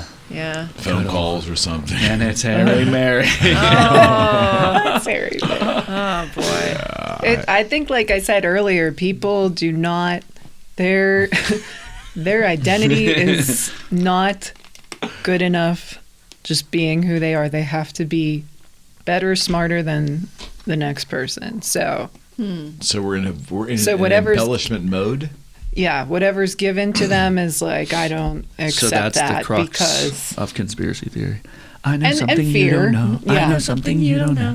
I think so. And Thanks. and fear. Some people, it's like an Fear of the anxiety, like, unknown. what if this balloon is this? And what if this balloon is this? And what if we're going to go to, you know what I mean? I think there's that. But I also think there's a lot of like, you're not fooling me. I'm smarter than you. And I'm smarter than the government. And I'm smarter than the person down the street. I think. and I'm, The Interesting. mistrust, though, you know what I mean? I think that's Well, I think that's well there founded should be a because healthy distrust in Why- things. That's what I mean. Yeah. Why do so many people have this feeling like, we're being lied I to. know I'm being lied to about not just one thing, but all Most of it? things. Well, I Right. think 'Cause that's most of society, and I we have a have very to. healthy. I have much more skepticism today than I did Sure. at the start of 2020. Yeah. Yeah. You know, Right. and that is Right. not a political statement. Believe me, it has nothing to do with a particular political It's just party a common sense or thing. any group of people. It's just what I've observed because Yeah. all the weirdest shit imaginable. Well, I and mean, then like they the admitted UFOs during this time too. And here's nobody the whole gave a shit. thing. Nobody is that, cared about like, it. the whole like the trajectory of this very topic literally led from people kind of having all these like random like weird ideas about stuff to then the very concept of conspiracy theories being like illegal. Like you know what I mean? Yeah. Like if you are someone that like it's become kind of a thing that if you're like they've like coined the term and like managed to like make it synonymous with like a very undesirable kind of like thing. You know what I mean? It's like You're it's like if you're absolutely some right. it like and I feel like that was super intentional because I feel like the whole point of behind like coming up with these conspiracy theories is the idea of like okay, we're going to figure out what's really going on. Right. And I think that Yeah. there has to be something really going on. And I'm sorry, like I don't believe that the government even really like you don't have special clearances for things like for there to not be something to have a clearance for. Right. You know what I mean? Like that's Absolutely, just yeah. it. It's like you Good can't point. you Well, can't get tactically, though, we don't want everyone knowing where the nukes are at. That- well, I was about to absolutely, but I mean, say- I feel like there's just different types of that kind of stuff going on in all facets of Sure. government. I agree with that. I was just counterpoint. I'm Mr. Yeah. Devil's Advocate today. Okay, He's I like it. Mr. Yeah. But you're- Is society just not entertaining enough? Isn't life? Because I think life's pretty damn entertaining if you pay attention. It's funny as shit. I mean, you'll find sadness too, but I think generally life's pretty funny. Yeah, but this is real life entertainment. People I are projecting this onto the real world, not just entertainment with movies or jokes or Will there be any, performances. I asked Rocco this on podcast. Will truth matter in a couple more years? Truth has never mattered. Will it No. will it matter in terms of our decision making process and how we maneuver every day? Case in point, like anything that we see on the news now, you will have a portion of the population that will not believe that it's being told to them correctly. Maybe, who knows? But Here's what I've always said though, like cat owners. Have you ever locked a cat outside of a door? Mm-hmm. oh yeah, just They so have that to know actually- what's They behind that have door. to know what's behind that door, Right. and they drive themselves crazy just because you closed that door. Do little they need? pause underneath of it.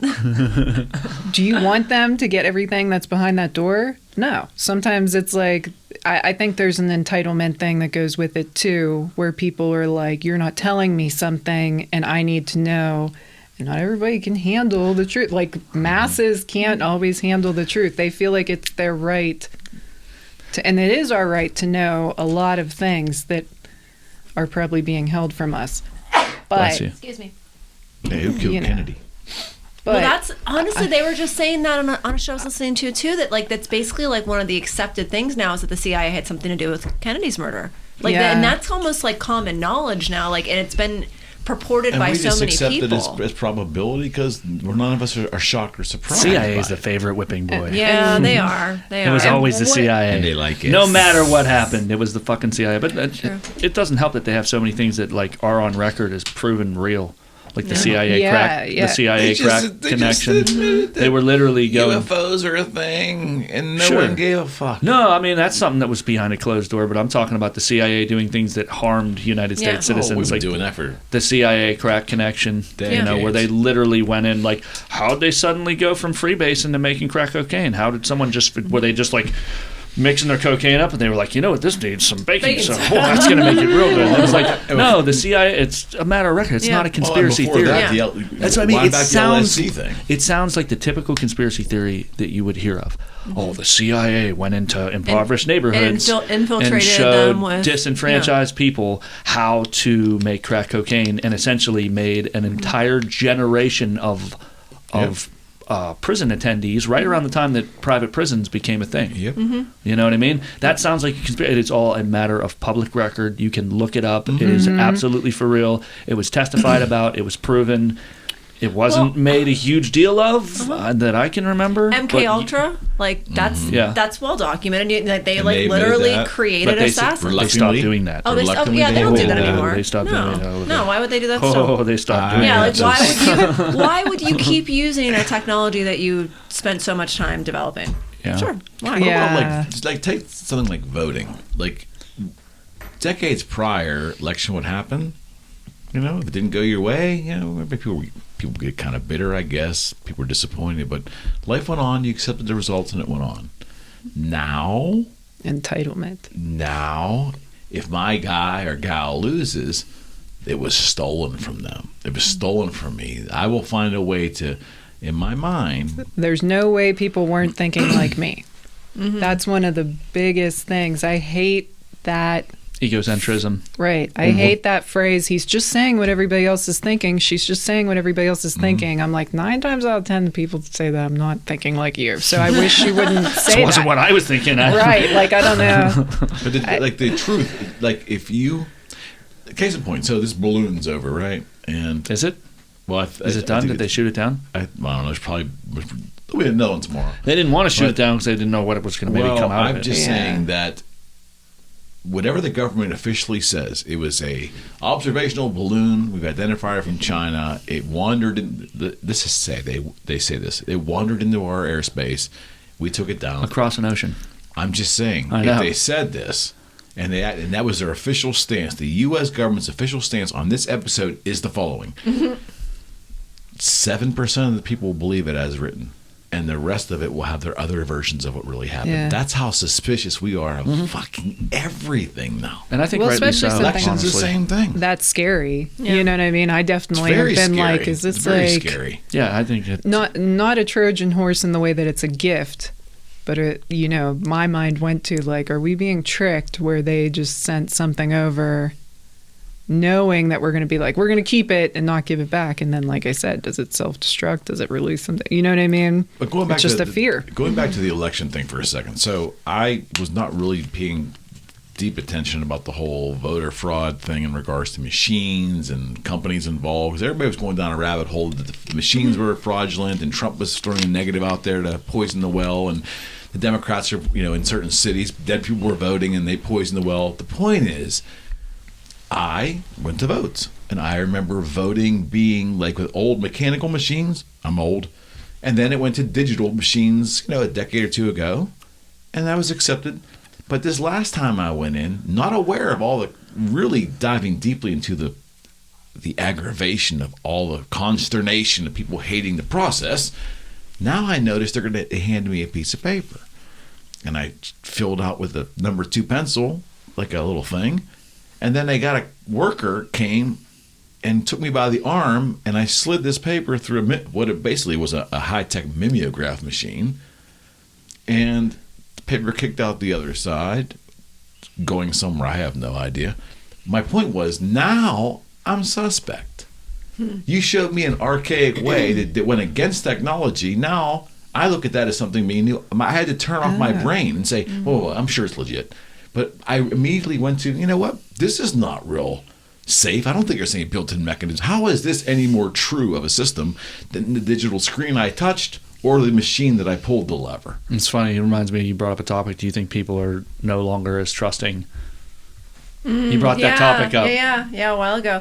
Well, and you know what's interesting? I think because that was your first thought. You're like, they're fucking me somehow. Well, because it didn't look very secure. Like, we were supposed to secure our voting system and secure the process to make it their integrity. Yeah. We went backwards observationally. Now, maybe it's a great system. Yeah. But observationally, to me, I'm like, how can this piece of paper I filled out with the number 2 pencil that I got a worker took me by the arm, was looking at who I voted. I wasn't crazy about that. The worker was looking at who I voted. And then help me shove it through a mimeograph machine. Yeah, it's supposed to be anonymous. Yeah. It's like this Secret ballot. Again, I don't think there's anything goofy, but on an initial impression, it looked like we went backwards. So here I am, not really a conspiracy theorist when it comes to voting stuff. Now I have a little taint in my head. Well, Real so remember, sus, I think we were talking about this a while ago, and this was something. What did we watch that show? The Americans. The Americans. So it was all about like, what were they called? They were spies. I know, but what was the Russian? Was that a series? Yes. What I were they remember called? that. Like they keep accusing Putin of being part of it back in the day. Oh, the KGB. KGB. They were sleeper cells or something, right? Yeah. But so They were spies. The whole point was basically like one of the things that came out. Like I started doing like a little bit of research on just like that whole time period while we were watching it, and one of the things that was like really prevalent in just the whole concept of, you know, just like Russian infiltration in our system essentially was that the only thing it would take to destroy democracy would be to destroy the idea of democracy, because democracy is an idea. And like one of the fundamental, you know, values in democracy is a free system of government that we have, the people have representative. The right. Exactly. I'm not saying it right. So if we come to mistrust our voting mechanisms, you know, that if we come to mistrust the idea that we even actually have a say in our government, then the very idea of democracy becomes questionable. Right. And so many people now, like, you know, will just offhandedly basically be like, almost like, oh, you Americans and your freedom, or like, you know, and it's this kind of joke, or like I said, I keep hearing all these things about like we're living under capitalism and all this stuff, things that were like touted as very like, you know, like good fundamental those were positives at one things time. Yes. about America. Yes. Like, hey, we have a free Now they're society. bastardized. We live in a democracy. Yep. We have the opportunity to live with live in a capitalist society where we can control our destiny, all this stuff. And now there's just this like idea that all of these things are actually not really a good thing. Yeah. And it's like, Well, that's an idea. I don't know how that's proliferated too deeply in society, but there's elements of society, I believe, for sure. I think it's capitalism's becoming bad now. It's definitely becoming more and more prevalent. Yeah, like capitalism is kind of a dirty word. And Not my sphere. And Will honestly, never be. and so Sure, is understood. So is freedom. Like the idea of like that freedom. won't be either my Like sphere. people don't really believe in like a free society anymore. Like It's greater good. Yeah, exactly. Like they don't want a free society. They, like you said, they want like a society that's. And how do you feel about that? Socialism?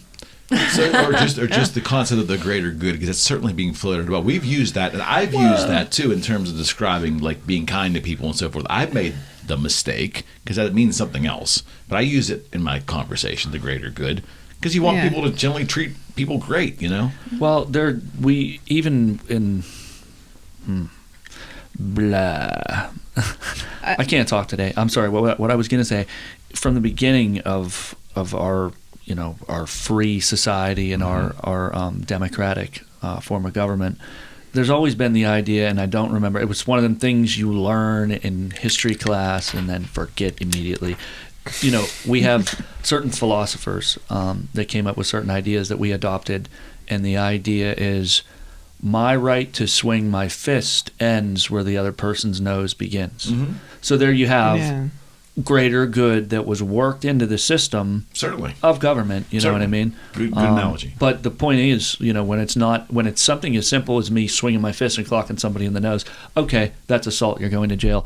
When it's, say, certain businesses and or the way lobbyists work. Yeah, corruption baked in. Yeah, when you have things that aren't as easy to identify Absolutely. and isolate as something that... For the unwashed masses. Yeah, there you go. It seems like, in a lot of ways, I'm not for like classism, you know what I mean? Pitting people who don't have enough against those who are very successful. Maybe this person worked their ass off. People are always like, can you believe the disparity between a CEO and between the average worker? And I'm like, yes, do you know what a CEO has to know? Do every day. And this person's groomed themselves for this position there. They didn't just find somebody and be like, hey, come on over here. We want you to make like 85 Global times decisions. or 150 times more than the average worker simply because we're going to pick your name out of a hat. Like a CEO doesn't have a vacation. A CEO goes on vacation, answers texts and emails, and has to respond to different situations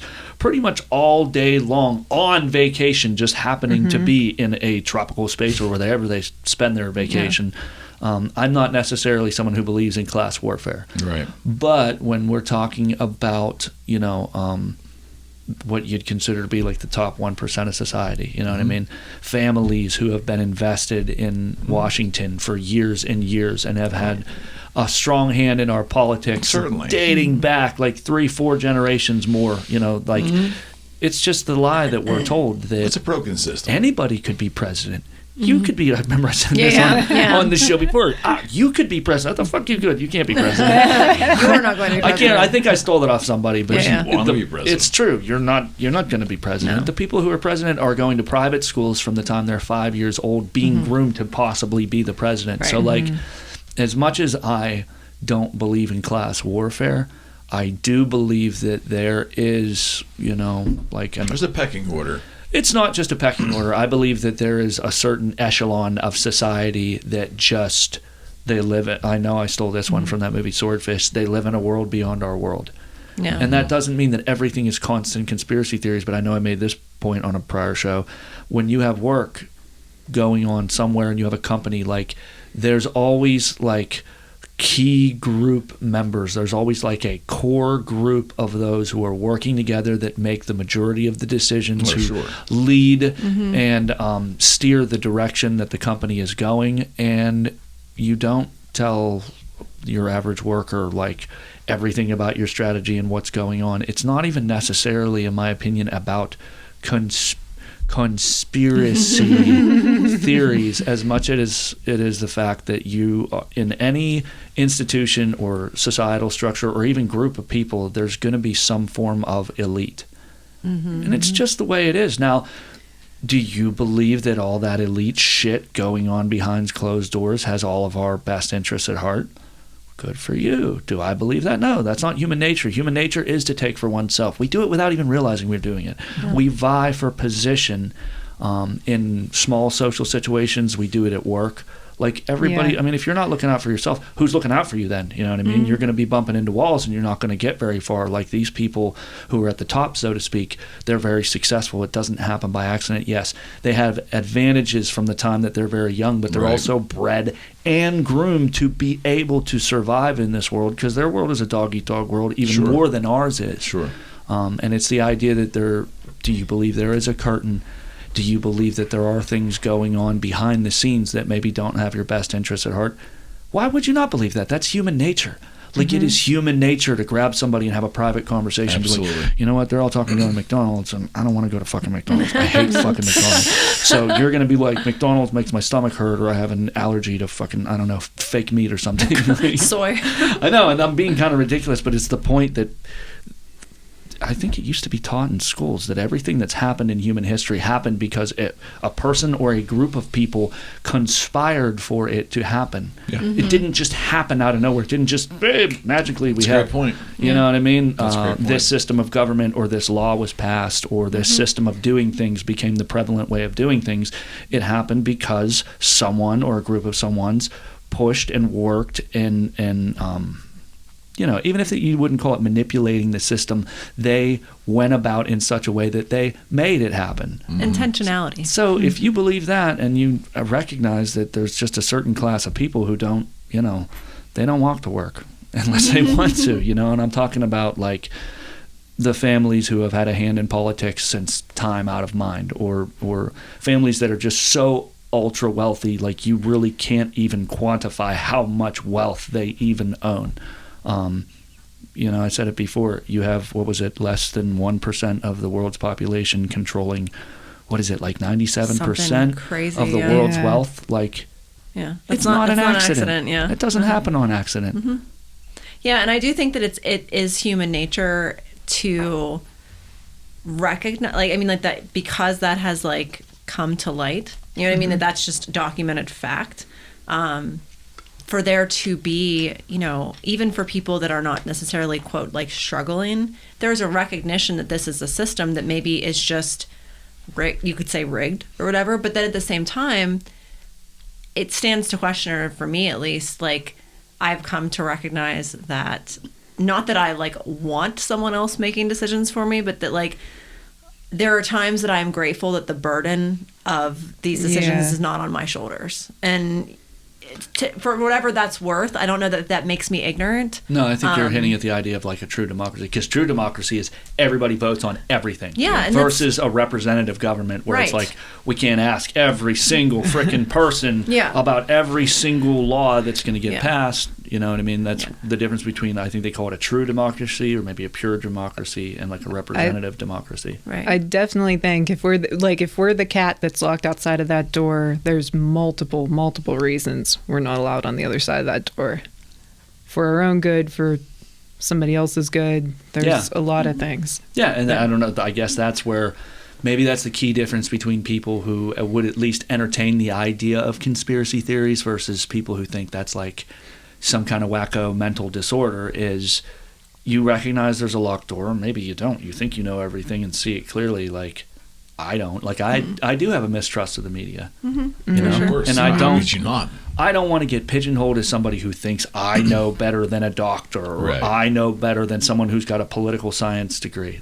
I don't have one of those. Mm-mm. But there's a system in place, and it's just, if you look throughout history, the haves have gone about in such a way to preserve their wealth, to preserve their power, and to preserve their privilege and their status in society. And so looking back at this history, at a history lesson that just goes without saying, all the way back to the monarchs and the feudal society, do you think that human part of human nature to hold on to what we have and to look out for your buddies and your family and to pass on what you have to your own kin, and preserve it within your own group of people who all look out for one another?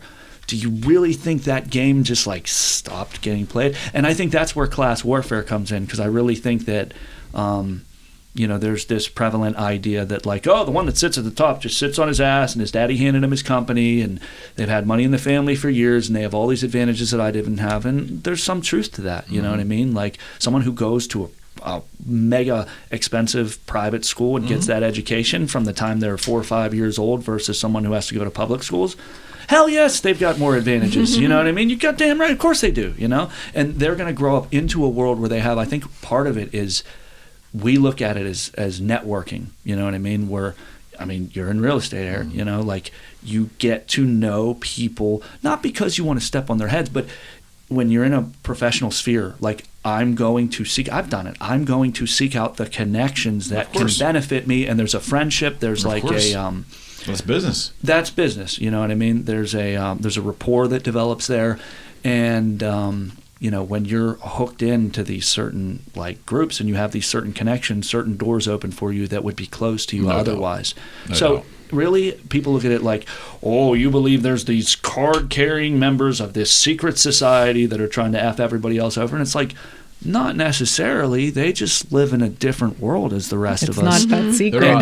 Their opportunities are different. Yeah, and they decide things that we don't get to decide. You know what I mean? For sure. And if you really believe that your best interests are hurt, and I think that's where we get young people splitting off and saying, well, I'm for socialism because that's all the greater good. And it's there's still someone on paper, Yeah. that is true. There's still a hierarchy. And There's still going to someone's calling the shots. I'll call myself out because you're like, well, what do you think of that? And I was like, well, what we've been hitting towards, in my opinion, is socialism. What do I think about that?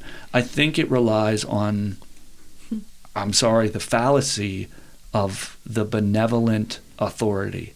That somewhere, 'cause there's no such thing. Somewhere there is a group of people who are so benevolent that we can have a system where everything is doled out for us, and we don't have a free market. We don't have the opportunity to go and chase our own marbles. Somebody else is going to be in charge of how many marbles we each get. I'm sorry, like where we're at in, I Humanity. guess, spiritual development or moral development or whatever you want to talk about us as a society.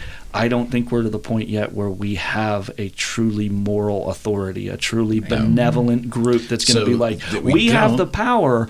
You don't need to worry about it. We're going to take care of you. So I'm not saying it can never happen.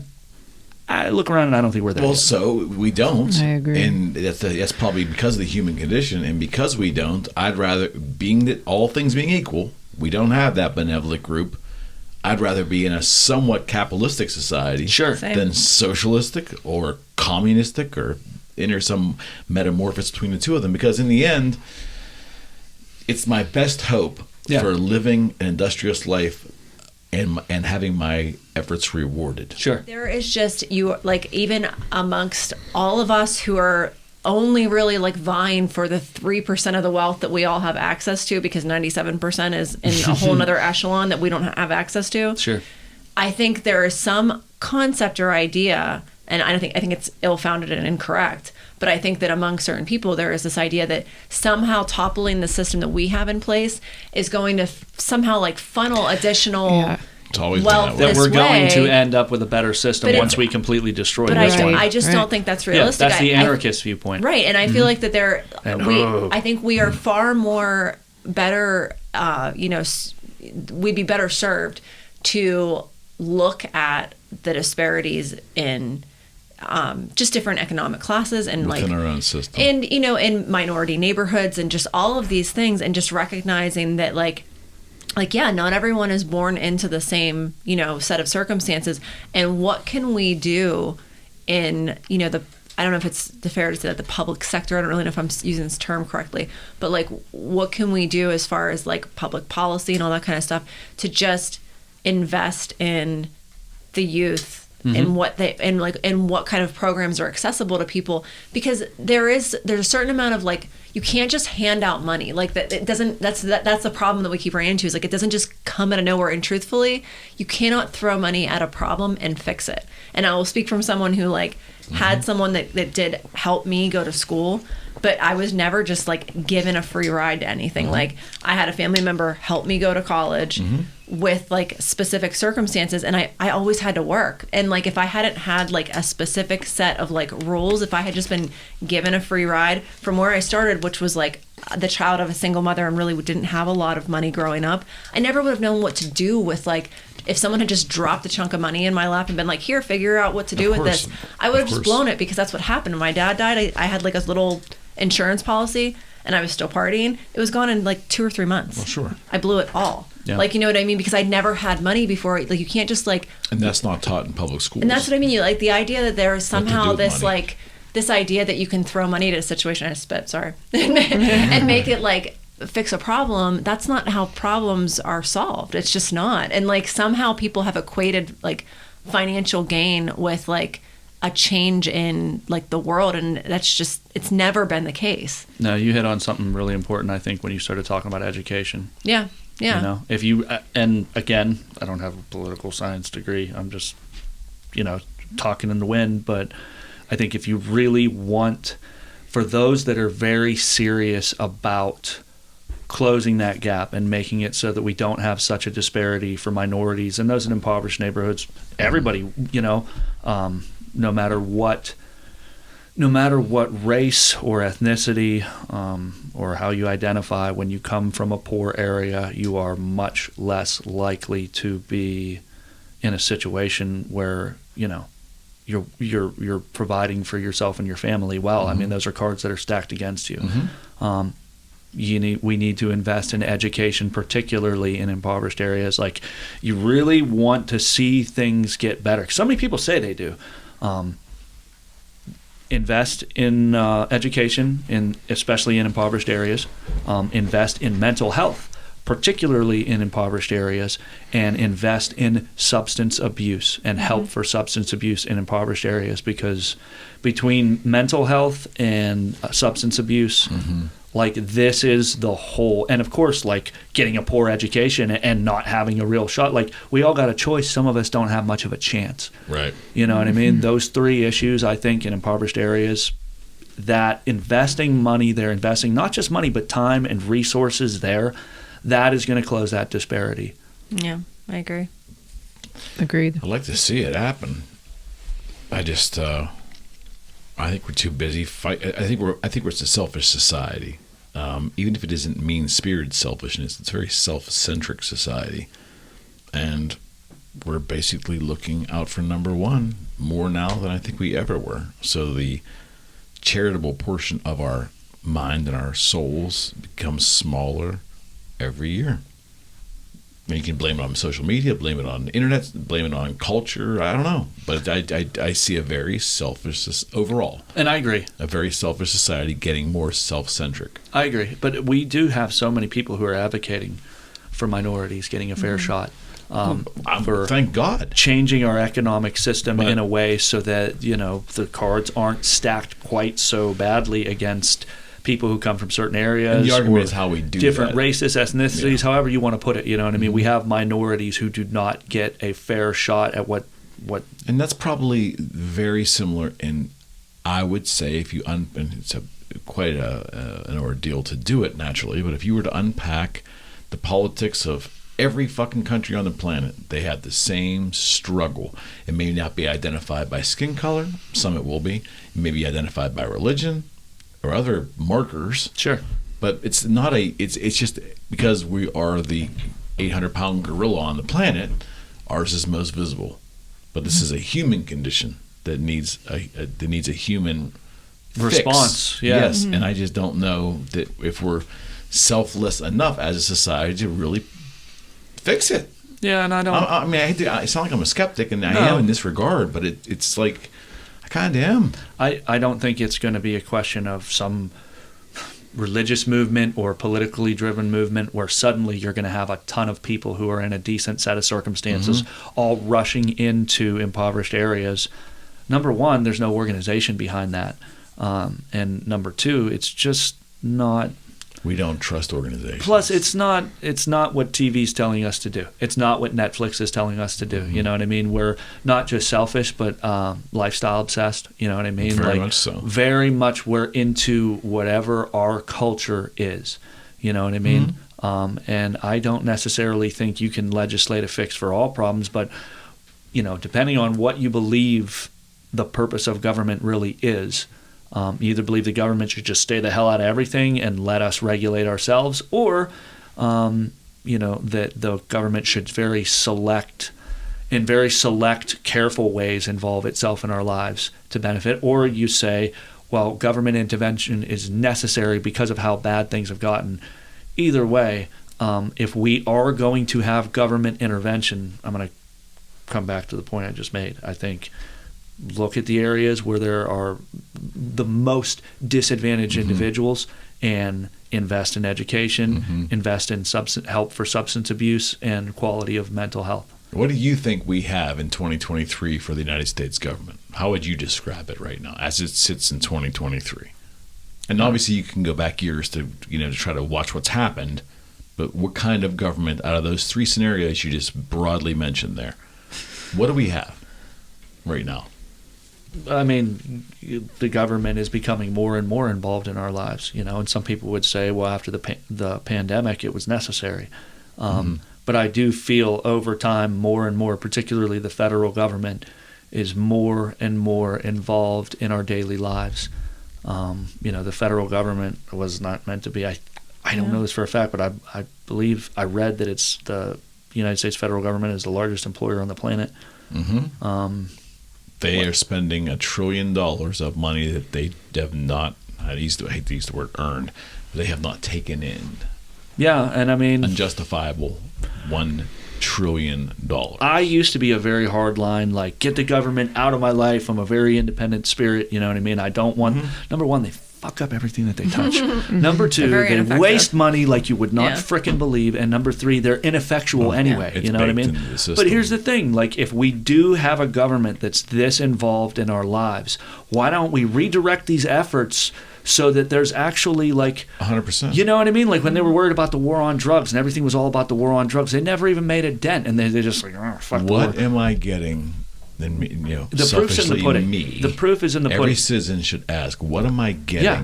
Have for things- the money I spend, whether it's indirectly through my income taxes Yeah. or my sales tax? What am I getting for what I'm giving? Yeah, and argument's pretty fucked up. We're not getting shit. I'm not a minority, so I don't understand the struggle. I'm not even going to pretend like I do. But with everything that we're doing, has the life of the average person who's a minority gotten any better? Or do we simply have a society where, oh, they leaked a video of some guy saying some things he shouldn't say? Now, am I saying he shouldn't lose his platform? No. But is that change for minorities? Is that helping minorities? Is that creating a fairer system? Is the life, Correct. is the quality of life for a person who's a minority, honestly, any better as a result of all of this shit that we've been doing from a governmental standpoint? And I can't say. I don't think that it has that much, you know what I mean? Like, you're throwing all this money and all these programs at these problems. Like, has the quality of life for minorities really gotten better in this country? I think you'd have to ask a minority, and you might get different answers. I have a feeling there would be a popular answer, and it might be fuck no. So what are we doing? You know what I mean? You spend all this time and resources and energy. If the proof is in the pudding, which it obviously is, we're trying to have a desired effect, change what we're doing. I might not have the answer. Maybe it's not invest in education and substance abuse and mental health. Maybe that's the wrong answer, but change something. Go about something in a different way. This isn't working. We don't trust the government. We don't trust the media. We don't trust anything anymore. We just don't. I mean, we have blind faith in some regards because it's just easier in certain pockets of issues to blind faith. But we're getting to the point where I think that even when the hard news is being delivered to us, the factual stuff, that the plane landed here and this man got out and did this and met this leader, and we're watching it on a video, a portion of the population will watch that and go, that didn't happen. Yeah. I mean, that didn't happen. Sure. Like, how do I know that actually happened? Yeah, that's the moon landing. Yeah, I was about to say the moon landing. Yeah. That's the moon landing in a Hollywood basement right there. I'm a skeptic of the moon All those landing. people were actors. Well, there, and then I'm very much a skeptic of the moon that's landing, the for thing sure. is nowadays, like, you are an uneducated, ignorant, and that's like, it's fine for people to have different opinions. But when we close off the ability to have discussions about these things without getting labeled as someone who's completely ignorant and just blind, uneducated, and then the other thing, like, you're going to get termed as a real right-winger as well. For sure. And there are plenty of books written by those who are very liberal in their ideas and their viewpoints, and they've written books about how things, I can't remember who it was, but I think it was a book called How the World Really Works. In our society, if you believe in the idea that there's a curtain and there's a lot going on behind that curtain that the average It's like the person is Wizard of not Oz. privy to, then you're a right-wing, gun-toting, Bible-loving nutcase, Of you course. know? And maybe that is the case. That's the branding for this Maybe year. that is the case in a lot of instances, but I think it's a dangerous thing to label anyone who questions the official narrative as just a nutcase. We were so devoid in leadership during the pandemic, and if you unwind it back and you think about it a little bit, it might have been a tremendously lost opportunity. Meaning that had we had leadership, and right now, I'm pointing at the orange man that was there, but it could have been the other way around. Listen, if there would have been a Democratic president, the same shit would have unfolded in the exact same fucking way. It didn't matter. We don't have a politician that is okay, I don't believe, with telling the public that they just don't know. Like, we're not really sure. We're working on it. We think that there's some possibilities here, but we're still working on it. We're always afraid as or politicians appear to be afraid of ever not having an answer to something or taking a position. They got to do a yes or a no or a right or a left or up or down. Sure. And I think that it was an opportunity that as it unfolded with all the uncertainty and the angst that society had in the beginning, had it been communicated in a rather planned out way that we're going to learn as we go, I think the average person would have been kind of okay with that as they figured out what was happening. But that's not it. When you promise citizens things off the cuff on anything, it's kind of what we're expecting to hear now. We never want. I mean, think about it. If a question gets asked to a politician, our leaders, we are conditioned to believe they're going to answer it right away. They're going to say, well, he's either going to slide this way or slide this way. When do they ever say, I don't know, it's a pretty complex subject, I don't have an immediate answer, but it's something that me and a collection of other politicians need to work on pronto. We will get back to you. What is fucking wrong with saying that to the public? Had we done that at the beginning of the pandemic and really worked toward, figuring it out, at least there could have been a different mindset of how we looked at that, because what's happened is that pandemic was landmark, man. I'm telling you, there are going to be books written about that we have changed the way we view society, each other, and life very differently since that unfolding of that fucking event. I don't dig what I'm seeing being mandated based upon limited information. Politicians. It's not a lot of. It's not real complicated. I know, but politicians, this is their bread and butter. You know what I mean? How many times have you heard it in these? And I'm careful to throw this out there because it's stuff I've heard in political shows, like dramas about politics. Never let a good crisis go to waste. Yeah. But this is their bread and butter. When there's a crisis, there's got to be a response from government. If they solved it, it'd be wonderful. Sure, but they never solve it. You can't look at government like it's this big machination, this entity with this singular consciousness. It's a bunch of politicians, And so when there is a crisis and there's going to be some response from government, this is an opportunity for politicians to reach out to their constituency. And when politicians, who are for the most part career politicians and rely on being elected officials and winning their next election, it is an opportunity to reach out to their base and rally their base. And I don't know. So it's just a game. Well, I don't know. Doesn't rally anybody. It might be the fucking truth, but come on now. You got two guys. You got three guys in a room. One guy's standing there saying, I am absolutely certain this is the path forward. A. I'm absolutely certain that this is the path forward. B. You get a bunch of people rallying and saying, yeah, this is the way to go. And then you got the third guy, which is probably the wise person that more people should listen to, saying, I don't know right now. I think we should analyze the data. I think we should talk about this. I think we should think about this. That might be the wiser person, but do you see the people in the room standing behind them saying, fuck yes, we don't know. We have no idea what to do at this time. How much are they going to benefit from us uniting and having middle ground? Exactly. One of the things I think, again, like just coming back to like what my original statement was, I don't like that the discussion has been like trampled on, like, and that there are doctors that are basically presenting data and saying like, hey, like, are you looking at this? Are you looking at that? And that they're getting like their licenses revoked just for like raising questions. You know what I mean? Because that's a witch hunt. That's not a free society. That definitely happened. You know what I mean? But that's a witch hunt. But we have leaders that can't discuss something critically. Yeah. And that's how everybody is choosing to respond the way they're seeing it being responded to. Like I said, there's the definite sense of arrogance in it. There's a definite. So I mean that's where all that comes from. Well, the implied certainty is the thing that they do that hurts the public the worst. It's just when the politician implies certainty, especially it rallies their base. There's no question. It rallies their base. And then next election, you need a rallied base if you expect to get votes. They view it as a 50-50 shot. I want to say this is absolutely the solution. A 50-50 shot here. And if it comes up on my side. Here's the thing, though. You're looking at it like, well, them being effective in their jobs is what's going to get them reelected next year or next election cycle. Unfortunately, that's not really the case.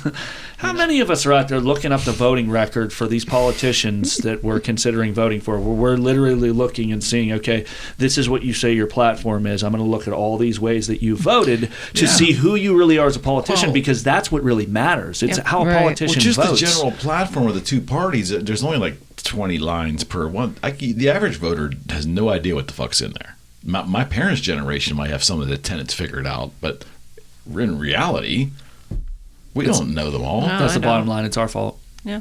We don't give a fuck. We just want to come on here and talk about it. Yeah, it's just like the media. We're like, why that's- does the media keep that's giving what us we this do. bullshit? They give us what we want. They give us what we're. If the media has proven anything, it's that they're selling us what we want. Because They whatever always do. doesn't like connect or get a lot of clicks nowadays, before it would be a lot of viewers Dies. on.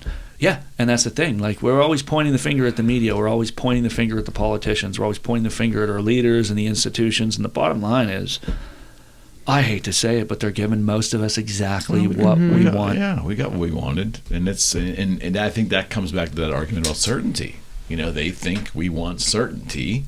We do. We say we yearn Most for it. of us do. Yeah, yes, It's we a do. rally cry. We It's can't not, handle it doesn't- certainty. It That's doesn't for even sure. matter. the truth. We can't handle. It doesn't even matter if it makes logical, rational sense, as long as it is a strong rally cry, something that people can connect with emotionally, and that's really what you see. And that Yes. was the point. I think that, not to Yes. speak for you, but I think that's the point that Julie was making, is that, you know, this scientific thing, the vaccine, became a moral issue, and you were a selfish person, you were an ignorant person. It was all Virtue over the media where. signaling. Yeah, not just virtue signaling, but imposing on others that it was a virtue to get the vaccine, and that you were ignorant and also selfish if you did not get the vaccine. And like I said, Yes. that's a strong rally cry. That connects with people's emotions. And it's People, like you sternly said, divided people this were country. scared, And people it were still is. upset, and people, you know, they had, some of us had family members that we lost. Like, you connect with people's emotions, and you're going to get them behind your cause. The issue is, I think oftentimes we're manipulated by that. And it's not really about... No doubt. It becomes not about what's right. It becomes about who's right. And that's how they pit us against one another. And it's pretty much the basis for what politics ends up being in this country. What is the strongest rallying cry? What is going to bring the most potential voters to my base? And don't even worry about the fact that we have a revolving door for those who are involved with big business in political positions. You know what I mean? You come from big business, you're in politics. Well, you can't have this position with this company while you're in this position. Okay, so you're going to serve for however many years, and then you're right back into the industry that you were a part of when you passed all this legislation to set your company or your industry up 100%. for the next 10, 15, Or the 20 ones that years. want to stay forever had deals with these corporations to buy the books that they publish. Yeah, so super I PACs want to and all write these- a book, but this company's Right. going to secretly behind the scenes go Right. buy 500,000 copies, so you're instantaneously a bestseller, line. and they're probably thrown in a dumpster somewhere. We're the but- jackasses, the ones who are involved in high government and big business. They know exactly how to play us. They're not stupid. We like to talk about how stupid politicians are. Well, we've let They're in office, and a large section of us become very voted for them, so who's the unsophisticated. idiot? We've become, I think, unnecessarily unsophisticated. We've let the ease of our life through media and the web and interconnectivity just let us, because it's easy to exist now. You know, it's like it's easier to exist today than it probably ever has been. I'm And getting not really depressed. sure that's always a good thing. I know. I'm gonna bury We're my gonna end face this in these show. Are We're you gonna calling show. us unsophisticated? Not Because y'all. Listen. Not y'all. Say 10, No, I'm not 10 calling Harry you out. Marys. I was. I'm not calling you out. I was the one like, no, we're the idiots. oh man, I the appreciate realization. y'all doing this. Oh, we Appreciate you for having us. We were here. a somber show. We started out No, good. we- We took a there- little bit of a turn to serious town. There was some levity in the middle. There was some Harry Marys in the middle. We have always had no hold barred shows. Though. Say 7 Harry Marys Harry Marys. and 9 forefathers. 9 furry fathers. Yes. You win the internet today. Wait, back up. Harry, Mary, and Furry Father. We're going down. The Church of Jerry. Wait, before we go, The book are club of you Jerry. aware? Funny. Are you aware So of all not people funny. in my sphere? You might be aware of this. Are you aware of the Church of Slack? No. Oh, you need to look this up. Okay, Okay. I think this happened in the 70s, but there was I think it was done as a parody initially out of San Francisco, but there was a church set up by two jokesters probably, but it's the Church of Slack. And there's a mascot, the guy that runs it, and I don't have his name, but it's just a cartoon drawing of a well done cartoon drawing of a man. He has a pipe, and it's the Church of Slack, and it's just something.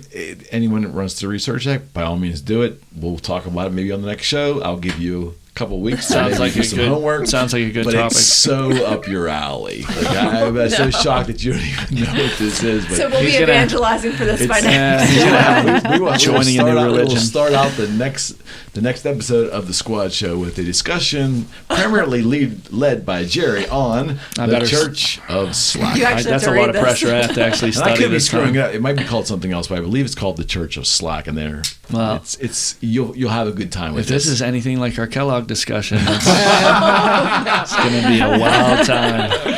I appreciate y'all. Oh, We'll do it you. again. Yeah. Good to see y'all Sounds smiling. good. Yeah, we're Even though always we're smiling. like morbid show today, but No, it was good times. we appreciate it. All right, friends. Bye. On behalf of the squad, we're out. Until next time. Peace. Peace. Woohoo. Look it up on your phone right now. The Church of Slack.